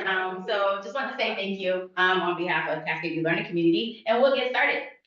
So I'm Dr. Tanisha Grinstead, the principal at Cascade View Elementary. So starting off, of course, with the Here Learning Happens, and this is our amazing strategic plan. I love it. I love always sharing what Here Learning Happens means, making sure they're emphasizing the high expectations for our students that they're engaged learners. That we're building the relationships and we have the equity and empathy, which we will see as we go through our goals. The anti-racist goals for our district, which I also love and are amazing. And this year, working with our equity leads and Director Berto, each building we had to choose 2, which is hard because you want to emphasize all 6, right? And at Cascade View, as you'll see in our goals, we have the enforced anti-bias discipline as well as student voice and engagement. Our student voice and engagement is an area that is really being carried by our equity leads, Mr. Michael, who teaches music, and Ms. Mercado, who is a 5th grade teacher, and giving our students agency. And that carryover came from the superintendent working with students when they were talking about what does it look like to be anti-racist. So they did a little mini election, and they did it in November. And they had to write speeches on why they wanted to represent Cascade View and what they see in the anti-racist goals and where we can get better and what we need to do. So they are the speakers of our kids. And they share that with us at Race and Equity meetings in our buildings, which our leads bring back to the district meetings. And it's so powerful because it is driven by kids and we get to learn and we get to listen, and we get to hear their voice. So thank you, Dr. Pedrosa, for modeling that at the district level, but our Race and Equities have taken that. So that's where we're focused on, that part right there. And those are our 2 anti-racist goal areas. Now we're gonna move into our SIP update. First, let me say this is the first time ever I have presented this early in the school year. So it was interesting because I'm usually ready to have everything from all the diagnostics, but here we go. So for our SIP I-ready goals, we have 3 of them. And 2 of them deal with, of course, I-ready, and because that's what we use as assessment for kinder through 5th, because our preschoolers do not take I-ready. And they're similar, and I love the wording that we have at Cascade View, so I am going to read it verbatim because I think it's powerful. We at Cascade View, in partnership with students, families, and educators, will support student voice and engagement based on the Tukwila School District anti-racist goals by empowering students to participate in decision-making and share their experiences to foster a welcoming and inclusive TSD community.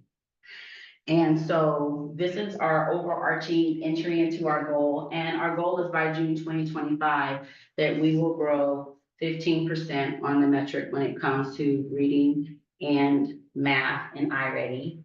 And it's the same metric for our MLL goal. For us, was big, right? 15% is huge. Talking with Dr. Hanna, who was the district's OSPI continuous partner, we started at 5 or 7, but we know our strategic plan focuses on 15, and we wanted to be in alignment with what our district has for high expectations for our kids. And so that's why you're going to see the 15% there. I know there were some follow-up questions with that. I have some information I can also share as well. And if I'm going too fast, let me know. So, yeah, before you go on, Yes. just to, first of all, kindergartners can't have special because they've only had 1 year. So what you're really talking about special would be 1st and 5th grade, correct? Actually, after they take the baseline, I-ready will create goals of a typical growth and a stretch goal for kinder. So when they take the very first assessment, which they beginning did, is- right? Okay. And the second one will just open this week. So after they finish the second diagnostic, I-ready will automatically compute how many points they need to get to a stretch goal. Then what we'll do is we'll look at where they are in the placement from the baseline in September to what they're going to take in January to say, where do we need to get them to get to, right? Because some of our kindergartners aren't necessarily, and I know but they're not at kindergarten reading level or writing level or where they need to be in phonics. But I-ready does give us some data to create a stretch goal, growth goal for them. Inside of them. Yeah, within where they are. So we do. It's gonna look different from the metric for 1st through 5th, but it does give us the points of achievement they need to get to. Okay, and what are the, so you're saying 15%, so what are the baselines, or you're going from 23, 24, so what are the baselines? So this right here, this data that we pulled here, shows where we were when we took our very first I-ready, which they took around September, October, I think the window was. And so now with it opening the second diagnostic this week, actually yesterday, we'll see where we are and where the growth is. So as we can see, and the numbers are small, I know, to the very far right, those are students that are 3 or more grade levels behind us. I think we're like at 80 to 88 students that currently at Cascade View, based on when they first took the I-ready diagnostic, that's where they are. So now when they get the second one, we'll see what that growth is based on I-ready, on where they need to grow in the different categories. Whether it's, composition, if you're in math, you're, looking at geometry, numbers, operations, et cetera, et cetera. So this will be our very first baseline data that we have. We don't have anything else to compare it to yet because the window just opened yesterday for second diagnostic. Quick question, sorry. It just says 401 out of 437 were kids missing, or we just couldn't get to all of them, or they went away? So as kids enroll, and at Cascade View, I think we are approaching now 450, it adds them to I-ready. And so for our first initial area, we were around 398, we started the school year with somewhere in there. So those aren't kids we didn't necessarily get to, it's just that it automatically puts them in. So our numbers automatically increase. It doesn't leave a snapshot, which I wish it would sometimes. Yeah. So that is where we are currently right now. I know we got some more enrollments, I think, today. So it just keeps adding them. Can you, because like so many of our kiddos like come in and leave, and is there any way to, again, to celebrate the good things that are happening, is there any way to pull some of those kids out to see the snapshot of the kids that started, like that took that first assessment, and then put them back in to see the overall picture. So I already does have a couple timeframes we can work with, where we can say what first window, second window, spring to winter, so we can play with it. Sometimes kids may still show up, what they'll do is at the bottom of the report, they just show us a grayscale area. And then what we can do is like, I have numbers already, I like to do numbers, you can go in and do the numbers, but it'll give you a little bit to play with. So when we do our second diagnostic, I typically pull the first and second, look at them separately, I see where our 3 tiers are. Then I put them together to see how the numbers correlate and where we are missing things. So you can a little bit, but not always, because it'll still keep them in there in a gray area, like it makes them a gray shade. It So doesn't you weird. couldn't necessarily say, okay, I wanna see where these 401 kids are on the second assessment, so I'm gonna pull the other 40 out. Just that I can see. I don't think they have that tier level for iReady. What I do is I print out each paper, I don't know who's in charge of it, Miss Lynn, plug your ears. I print out all the students' profiles because I like to write in hand. I know you've been at the big binders. And then I track it that way to the teacher. But is there gonna be a report that's gonna come out? I already know what, I can create something for you in Excel sheets. I could. So that work is happening, it just is not as easy as. No, and it's something I do, yeah, something I do personally when I check in with PLCs, if I need to check in, because I wanna be able to know where we need to work, where we need to dig into that work. So you're comparing this to growth for all students in 23-24. So that's gone, 23-24 is gone, so those numbers should be available. I have data for 23-24. I do. But those won't necessarily compare, okay, so this is my favorite part of data. So many times in education, we follow grade levels and not cohorts. And iReady does that, and I asked that question, I think when we met with them the last time, is can we find a toggle somewhere in there? Because if I look at 4th grade data this year versus last year, those are 2 separate kids for 2 different areas. Right. I need to be able to see what are my 5th graders did to really see if they grew from 4th grade, which is what I do on the other sheets. But I can see 23-24 data. But is it gonna have all the kids now? They would need to all be separated out, because it doesn't have a toggle switch and iReady for that. I know it's really layered. Yeah.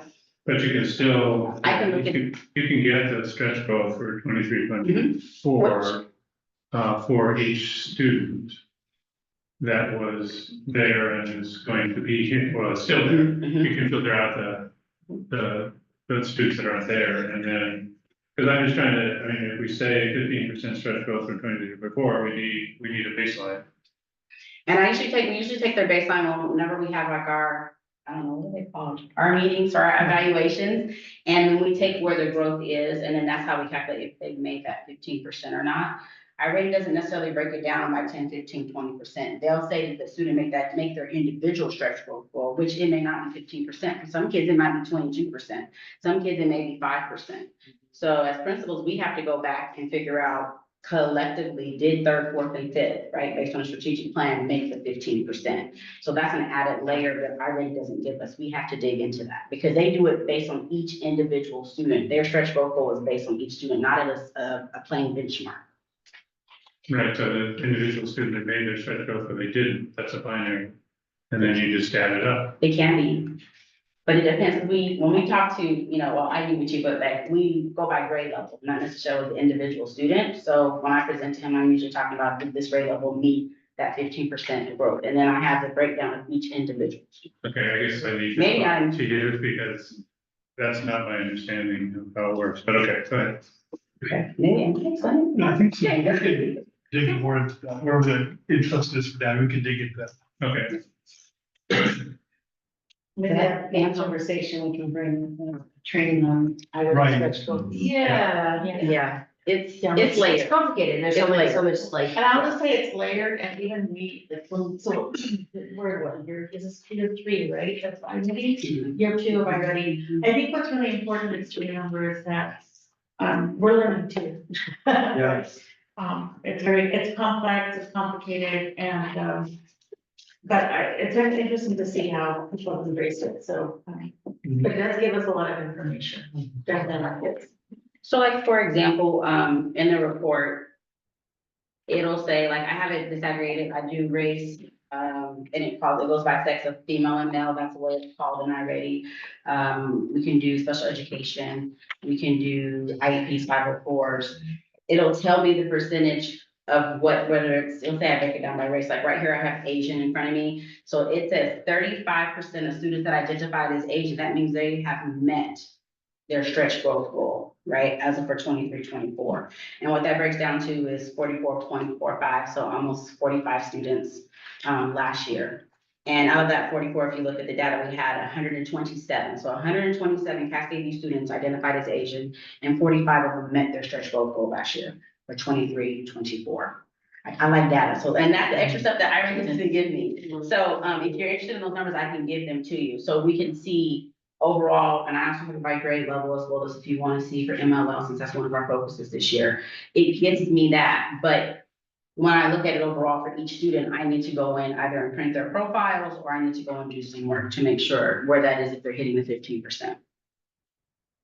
That makes sense. It's like we could, that's a lot of manual Yes. labor, right? Like, My numbers. I wonder, you know, not that we have any money to do this or anything, but like, if we have a really talented system designer, right, that could create a dashboard that could do some of that.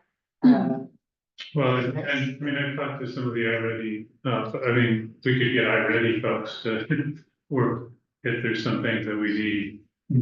Because I think that is what we should all be doing, right, looking at it with that really good lens, but the systems that we have don't really make that easy, right? Maybe it is something we can't talk about. No, I think we do as a system have information about what we need. We can, I could talk to iReady about that. Yeah. And then just to kind of maybe a little bit about the conversation from Director Simpson and as well as Director Proctor. You know, sometimes percentages are good, sometimes numbers are good, and sometimes you get them all. So when we look at our data, if we look at stretch growth goal last year, the Native Hawaiian or other Pacific Islander, as indicated right by students, and this is the category in iReady, it says that I had 20% of students meet their stretch growth goal, right? 20% seems pretty good, pretty high, right? That's out of 20 kids, which means only 4 kids out of 20 met it. So if I present to you all the 20%, I'm like, okay, they're rocking it. But then we say, how many kids identified? There's 20 of them. Out of that 20, that equates to 4. So it gives, you know, like you said, that perspective on what's there, what's not, and how are we translating that actually into the students versus the percentage. Of course, everything above 70% is always awesome, right? But you know, those are some of the numbers, like when I look at our American Indian or Alaska Native, we have 0% that met stretch growth goal last year. But we only have 3 students that took the test. But 67% grew with their typical growth, which they grew at 62%. And typical growth means they're at their grade level, they just haven't met stretch. And as we know, they gotta hit it twice. So even though it's showing 0% met stretch, I know that I have 62% they're typical, which means they hit it once. So hopefully this year they'll hit it twice and then they'll hit their stretch growth goal. And that's only 3 of my students, right? I do dig into data like that. I'm like, that's my thing. But that just shows, like, just to talk about how you all talked about the importance of having numbers, percentages, and maybe the charts that help support what it looks like and doesn't. So you see 0% and you want to cry. But then I see the typical growth, that means they hit it once. I need them to hit it one more time, which I think they will. So I can say, hopefully this year, all 3 of those kids have met their stretch growth goal. And I can say that they met their typical growth goal. And they're not 3 grade levels behind.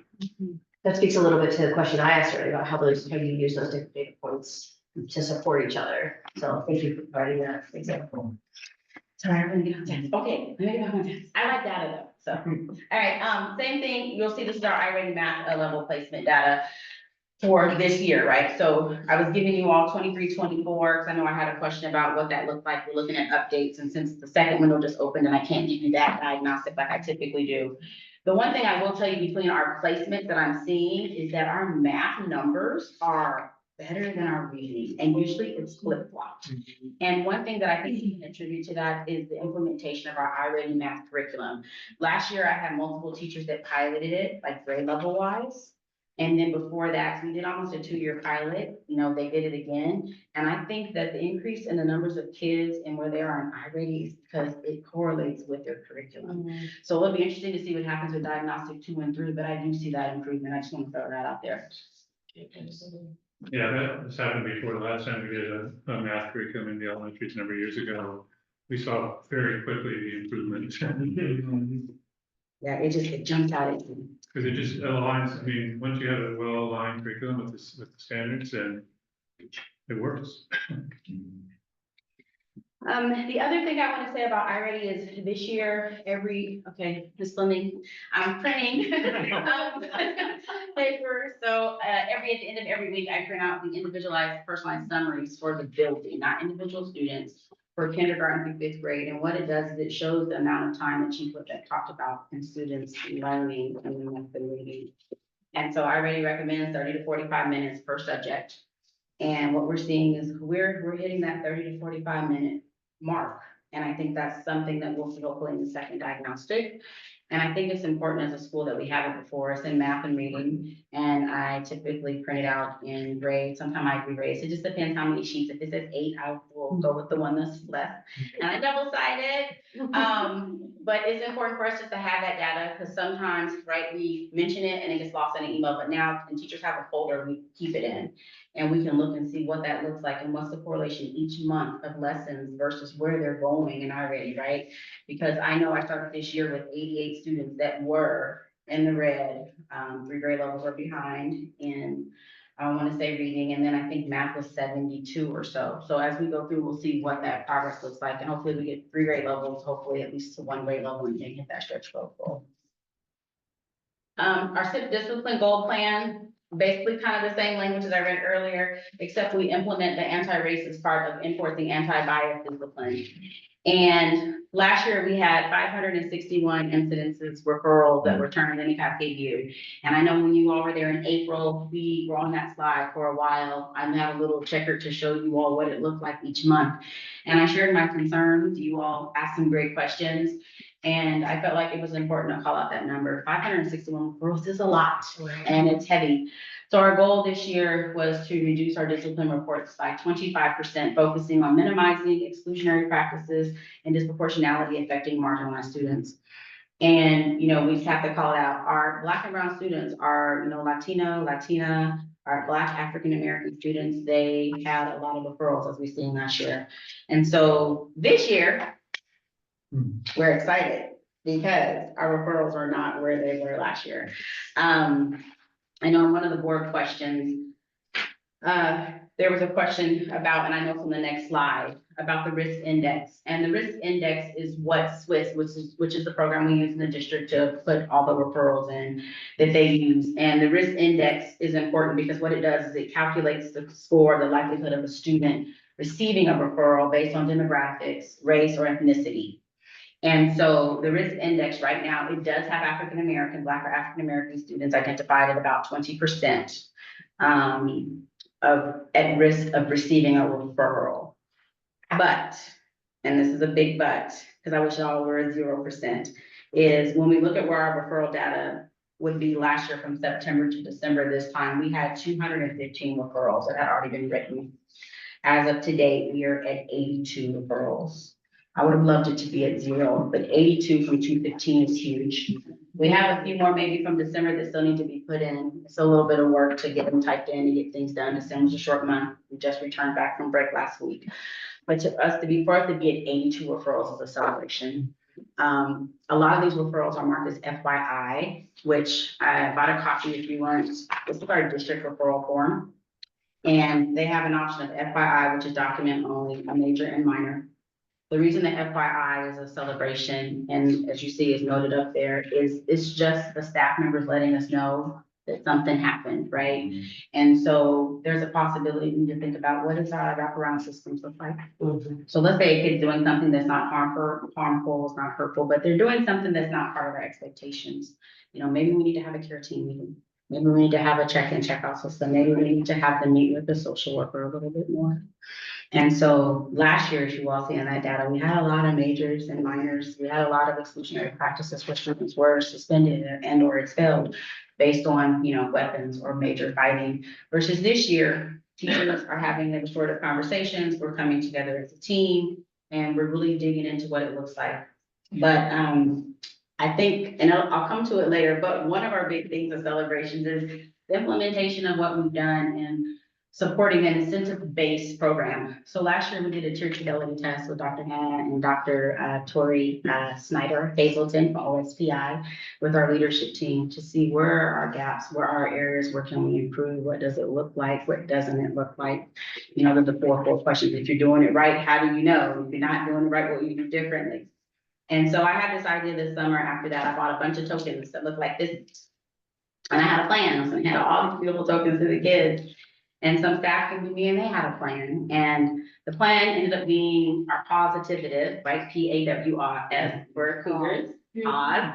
And we have these tickets we hand out, and we have individual and class tickets, and on the back it has responsibility, gratitude, patience, kindness, perseverance, trustworthy, and courage, which are our characteristic traits. So kids get these tickets throughout the day. Primarily maybe during lunch, recess, those unstructured times, you know, where the behavior kind of fluctuates. And then when they hit 100 points, they get a token and they get a shout out, which is usually done by me on the announcements. And then we have a tiered system for what they do for celebration. And I know I kind of jumped ahead, but I think this is what's part of this piece. And I think this contributes to why we have lower referrals as well, right? So kids know, like, as a class, as a learning community, as a grade level, they have to like perform to do what's right. And they're like, hey, that wasn't kind, hold the door open, somebody has a bag. And you're just like, oh my goodness. So like the kids are buying in because they're trying to get to their 1,000 points. And of course, if they get more and more like PTO as they grade, they're gonna do a pizza party. I have a lot of dance parties I've been asked to come to, so I will be busy. And it's just fun because like you have all these things to do with the kids. But I think this has helped, and looking at 82, of course, like I said, I would love 0, but 82 through 215 is a celebration. And I think that comes with the intentionality and the things that we've done and looking at why are we writing so many referrals and what does it look like? And then also now we're looking at, is this really an FYI or a minor? Because the majors are, you know, the big things. So having those conversations, the kids having the buy-in, I think has been amazing. Right, challenges. Well, Okay. just one thing before you leave, first of all, I think it's great, I appreciate it, you know, that whole, the approach to what you're doing. And the fact that it's showing some really nice improvements and makes a lot of sense, positive reinforcement, always seems to be something that works. The one thing I was, so just so I understand, an FYI is, so it's not a major, it's not a minor, it's just something that whoever reported it says, you know, this isn't a big deal, but it's something you guys should be aware of, and, okay. And then just so you know, on the back of the forms, there's an intervention bank. So usually when they check the FYI, they will check what they've done, right, to help support the kids. So if we do have to do a wraparound service, we can say, okay, they moved the student to a workspace, they problem solved, they tried to use ruler tools, and so then we can say, these are the names that use, these are our next steps. Yeah, it's specifically just for documentation. Yeah, okay, that makes sense, because then that's preventative work, so then you're not gonna get it, yeah. The one disproportionality that you reported here was the males versus females. I wonder if you have any thoughts on, let's see, 46 males, we've heard of 13 females, you know, why is that? It's not trigger, probably. What? Sorry, yeah, just put on mute. Okay. Yeah, anyway, any thoughts on what's going on there, and maybe, hopefully, I don't know, is this year or last year? This is this year's data. Okay. So, and it's categorized as male and female, that's how Swiss has it. So a lot of the times with our young boys, usually a lot of this happens at recess, they're playing soccer, football, and then they just get rough, and the next thing you know, they're into like a shoving match or saying not kind words. So it's just them, you know, really getting excited and not using nice words, but they typically come to the office and they're self-regulating and they recognize, you know what, it was just a soccer game, maybe I shouldn't have pushed him, or maybe I shouldn't have said that. So a lot of the males, the reason they're higher, it's because of that. Also, we have the internet. There's a lot of things that happen online. And so sometimes kids bring that into the building. So that's why we see that higher number right there for the young men.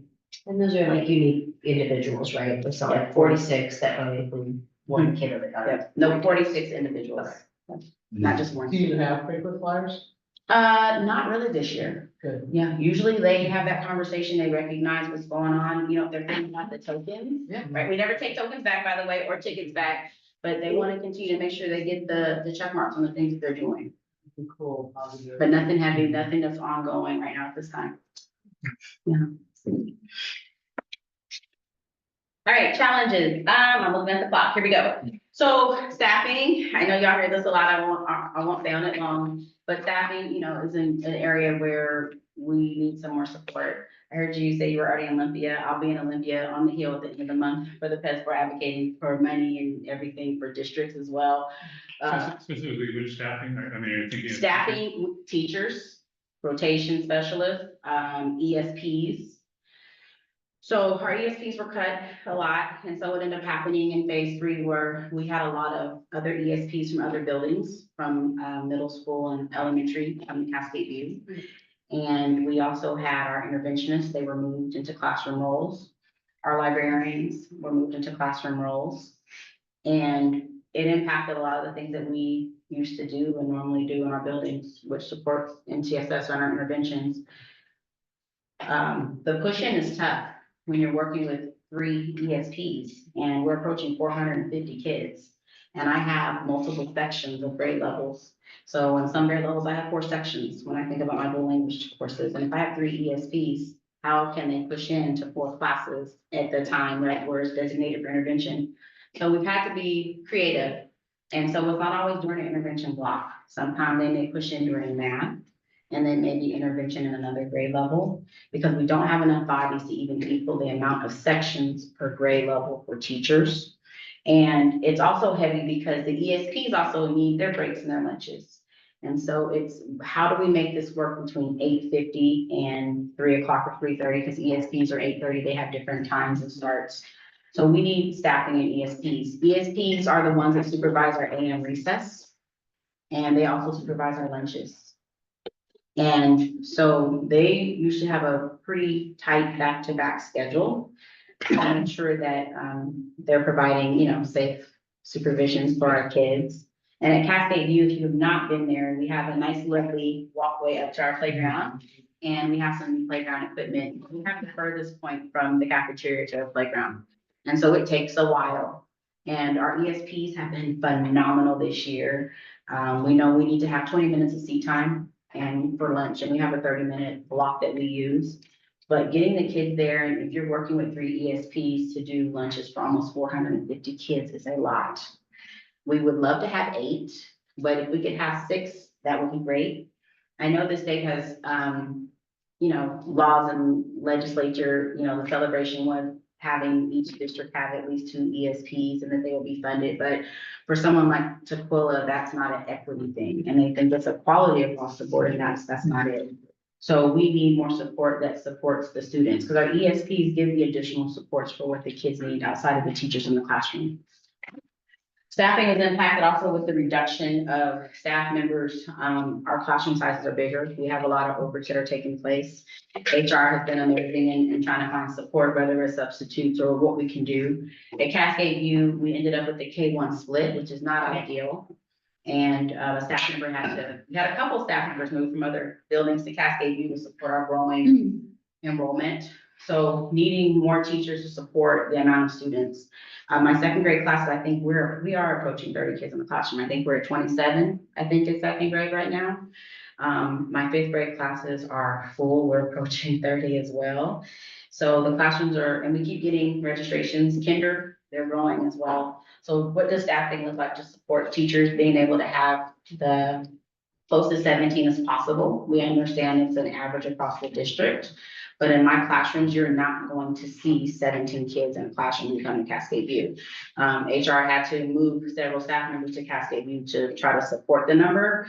This will probably be the 4th year in a row that we're going to carry the higher number, if I'm correct, but we're still going to come out probably at 17 as an average, but our classroom sizes have over 20 kids. So that's a big need.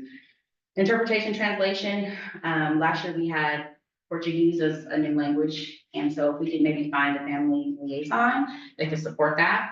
Our Portuguese speaking students have been amazing in showing us the similarities with Spanish. So we're learning the words, but that reduction in our family liaisons has been, it's hurt a lot because we use Proprio. Proprio is a great resource. It's a phone resource. The problem is when a call drops, you have to start over. Mm. So if you're in a 25-minute conversation, or let's say an IEP meeting, this has happened, when that call drops, you have to call back, give the number, they give you a new person. And now you have to fill them in to continue where you were. It's also not personable, right? Our strategic plan talks about relationships. I'm picking up the phone, I'm putting somebody on speakerphone. Sometimes the dialects are different. So then the person's like, if I don't understand, have them say it again, bring the phone closer. So then you're dragging the phone, like, it's just like really weird. So we can look at what does that look like to support our families? Because Proprio is great if it's something, but like, hey, your student's here, it's an early dismissal. But we're having those important meetings for 5 reports, IEPs, making sure a student is, not gonna end up with a major on a referral. We really, Discipline. we need to have that. Right, yeah. Dr. Brooke was my designee.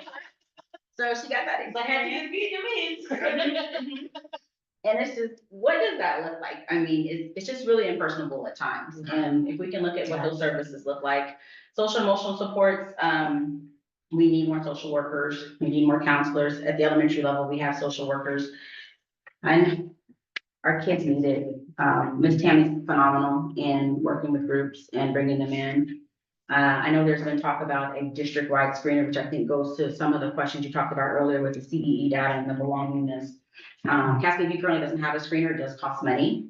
And screeners take time to implement with Fidelity, and they're a learning process. I know Thorndike went through that process and when they got one and going through it. But can we have a screener? And if so, let us know so we can jump on it. I think that will help identify things you need in the CE data when we're looking at identity and belongingness. Just a question about that. So obviously, social workers play just a significant, a huge role, right, in helping, students across the school. Where do you kind of see the skill level and the opportunities to kind of upskill all of the staff in how they're engaging with teaching, practicing social emotional skills in just on the average day in their classroom versus relying on the social worker to bring those things in? I'm gonna say right now, Cascade staff is phenomenal in it. Let me tell you why, because they have to buy in with Belong Partners. So we've been using them and their strategies. And I say phenomenal because they're really working hard on their PLCs. And Ms. Tammy's going around and she's checking in, who's our social worker. The thing we need is a program, and right now we're looking to purchase Character Strong because we don't have one, because Ruler is kind of there, but it's not, right? We don't have the PD to support it or the funding. Too. Right, but Character Strong, we know some of the other schools have it, we've been looking into it, we looked at Kelso's Choice. Ms. Tammy, I know at some of the meetings you all have talked maybe about some things as well. So when we get that, I think that's gonna help as well, because that'll support the work that Ms. Tammy's doing. And then it puts us all in the same consistent boat, right? Even if we don't have the screener yet, because we're all using the same words. Like we try to use the same words, even like with our call tickets.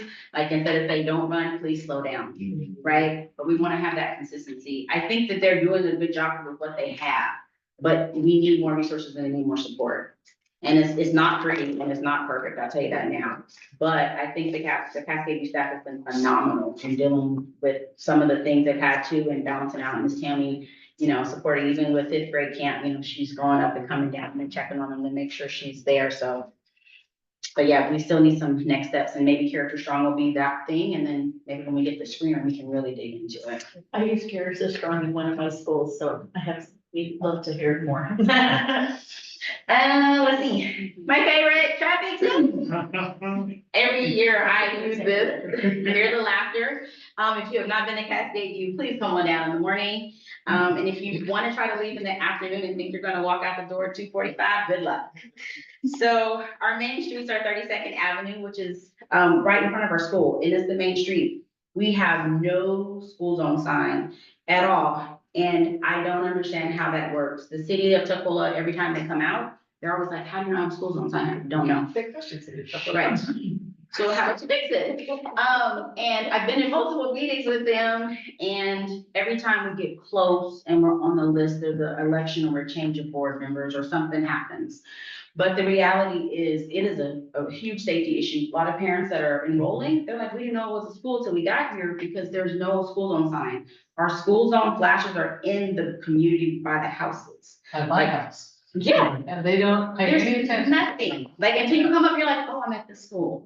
So it's a safety issue, so the question is, what does it look like? I know Dr. Pedrosa, Chief Whitbeck, and Chief Regano, everybody has been to meetings, emailed the mayor, chief police. But this is a huge concern, because our kids are so little and the vehicles are so high. And sometimes the encounters aren't pleasant or kind, and we just need to figure out what it looks like. On 136, which is that street that is right at the intersection, right across from our building, there is no yield sign or stop sign. So when people are coming up to turn right or left, they don't stop because they don't have to. And every time a city of Tuckahoe official comes up, they go, where's the sign? Never been one here. I've been here for like 7 years. So, what can we do, to fix it? I know that Ms. Kelly and Ms. Leon have also been instrumental in support. And I've asked for speed bumps or humps, and I recognize it can impact buses and emergency vehicles, but Thorndike, Tuck, and everyone else has them. Sometimes if you sit there on that corner, I can tell you, you can clock somebody, they're going 50, 60 easily. That's right. And that one crosswalk is the only main crosswalk we have. And it is scary even as an adult crossing. Dr. Pedrosa one morning was out there and she's at cars like, hey, you can't be like, they're cracking me up. She's like, you can't, no. I mean, they're just flying. So what can we do as a? But I did get attitude one time. so- Yes, yeah. Out there, and I had an attitude more than once. Yes, Director Parker, there's just a lot of people there. Attitude. What do we do for safety? Because I am concerned and everyone in the city's been emailed, but if no one's ever experienced it, come and experience it. And we need to do something. It's been a blessing. We have not had any major issues. There's been a couple accidents off of campus, that's parents around the corner and stuff, right? Or community members, but it is not safe. People are parking different directions, but really I'm concerned. So those are our big support needs and what it looks like. And back to staffing, the reason that teacher staffing, especially a librarian, is important is that impacts the planning time of our teachers for rotation. So in elementary, when the rotations take place, the music and things like that, that time is teacher planning time. So that, we want to make sure we protect that as well. Can I just say one more thing on the traffic? Last year, we were at your school and we had a neighbor who was 2 houses down from the school, say they were taking their daughter out of the school because of how dangerous it was for them to walk with a child 2 houses up and make it safely across the crosswalk. I am stunned. I don't know if we could all go watch. I live it every day, but I wonder if we ought to be getting a city council on a little photo op field trip to come just look at it for 15, 20 minutes and just go. Or let their kids cross the street, What's that? or let the council members' kids cross the street. That's right. Bring the kid avoided, like, how hard does it have to be for our city to They- take They certain things? They showed their long-term plans with flashers at the 1 block further down. I don't see anybody getting implemented. Yeah, or extending of curves, right, to try to control traffic speeding, which I'm like, don't narrow the street because the buses still have to turn out. But it's, It's weird. Yep. It's, yeah. So Kate, you were on the council, what? I pushed for it. I mean, nobody, I'm sure nobody said, no, we don't want kids safe. I mean, they are, but it's like. There's a Black Hall called engineering, who's doing his best to do the priorities all across the city at once. But I for one, cannot figure out why 3 of our elementary schools are not at the top of the list. I mean, they put a brand new sign up on my street just last week about Hey. not allowing trucks to go, which I appreciate. Well, I'm sitting there. I trust that it would be cheaper for them to do the sign. I'll send the invoice. With the salt, with shovels. Yeah. You just do it and bill them. yeah, because there is literally nothing on 136 and cars do, sometimes they literally turn on 2 wheels Yeah. because there's nothing to tell them to stop. If you're ever out there, you've seen it. One last anecdote, a few years back, neighbor told me that they complained enough that they asked the police to come up. They sent, at that time, they had motorcycles. Guy came up there and ticketed people for being parked backwards, residents. Yeah. He ticketed all the residents, which by the way, the law allows with, it's a small lane, Yeah. which it is. But it was like they were blown away that they got tickets to be the focus instead of paying attention to the speeders going by. It sounds to me like we need to, either have the mayor and the city council meet here, or we go down to their place en masse and, Yeah. and just let them have it. Scott's part of the team that actually meets with the traffic, the safety, the police. Yes. What's the team It's called? called Cop Cam. Cop Cam, yes. So he's part of the team, good people. Yeah. But, it's, one of the things we keep hearing is, Thorndike's on this list. I mean, it's just interesting because they have this priority and I just wonder, to me, I mean, I do think Thorndike issue is as well, but I just feel like priority, like our schools, our hospitals, like there's certain things like, I'm curious about the ranking system and how that works. So a kid's gonna have to be hit before somebody says, oh, we should do something. I don't think I'm gonna offer a kid, that's a sacrifice. And we don't want to take away from Tuckell or Thorndike, but it's crystal clear which ones are getting more money for the traffic control. And it isn't SAU at all, zero. Get in there and say, Call me or I'll bring it over. A few minutes, and then I got Dr. Frim said to get through the rest of.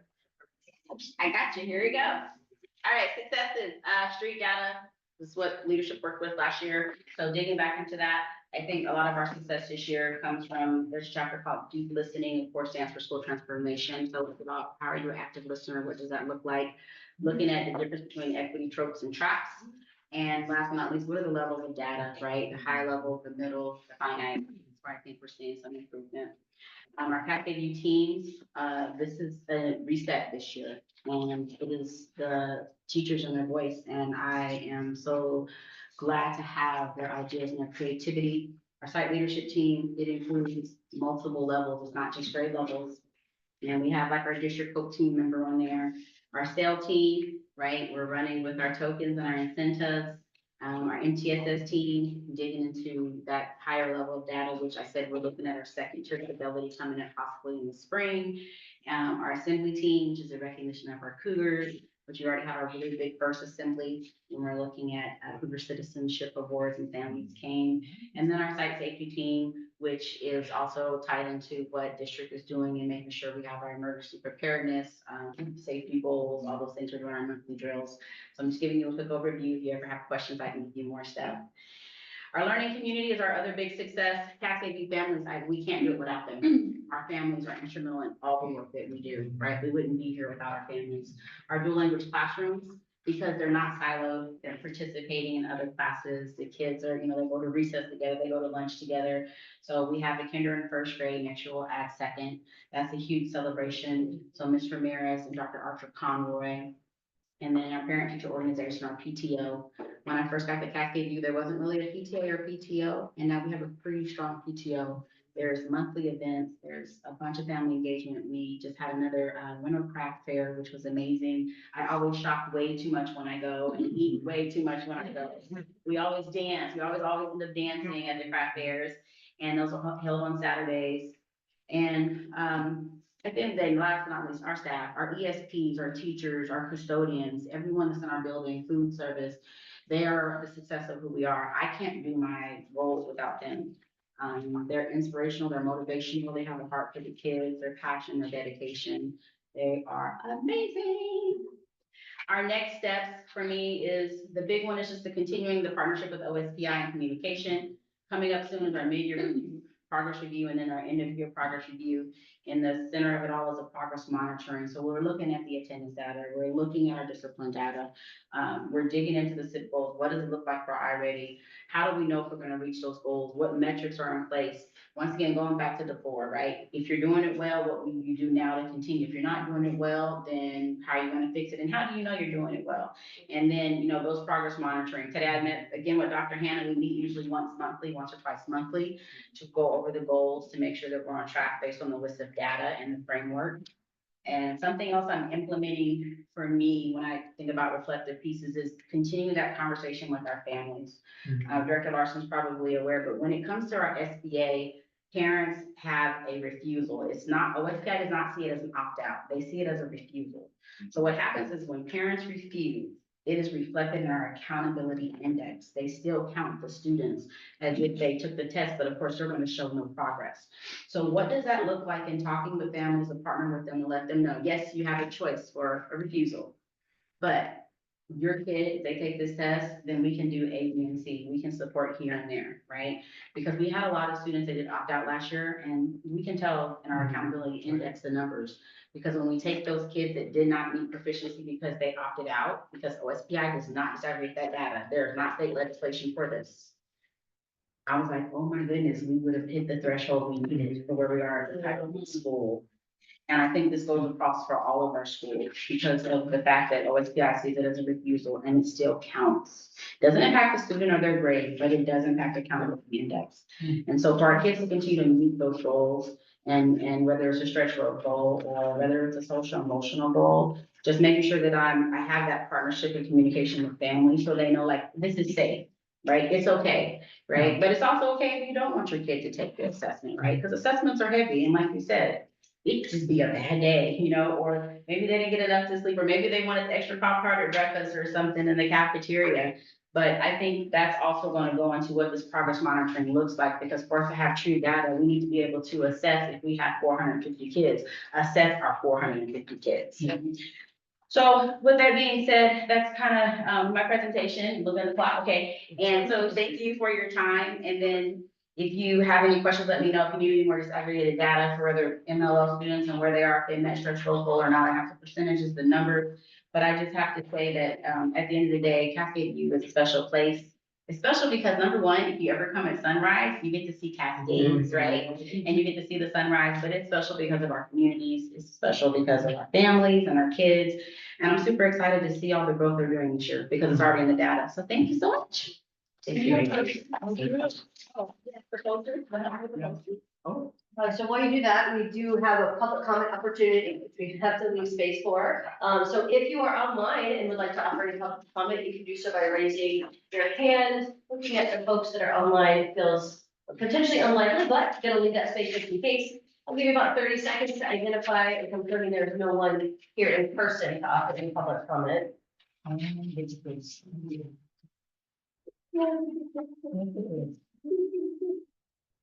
Oh my God, that's so beautiful. Have we put that in here? Yeah. Yeah. Oh. Hang on 2 seconds, I have a picture of this. I'm gonna take a picture of it too. Take a picture of it. Okay. That is so awesome. Love our Cougars. That's amazing. Thank you. That's pretty cool. Okay, we're gonna make off. We can hang it over here. Yeah. Thanks, being straight there. All right, but so that we can close this meeting out and get the next one started, I'm going to motion to adjourn this meeting. Okay. All right, all in favor? Aye. Aye, all right, it is adjourned. We'll start again in 2 minutes.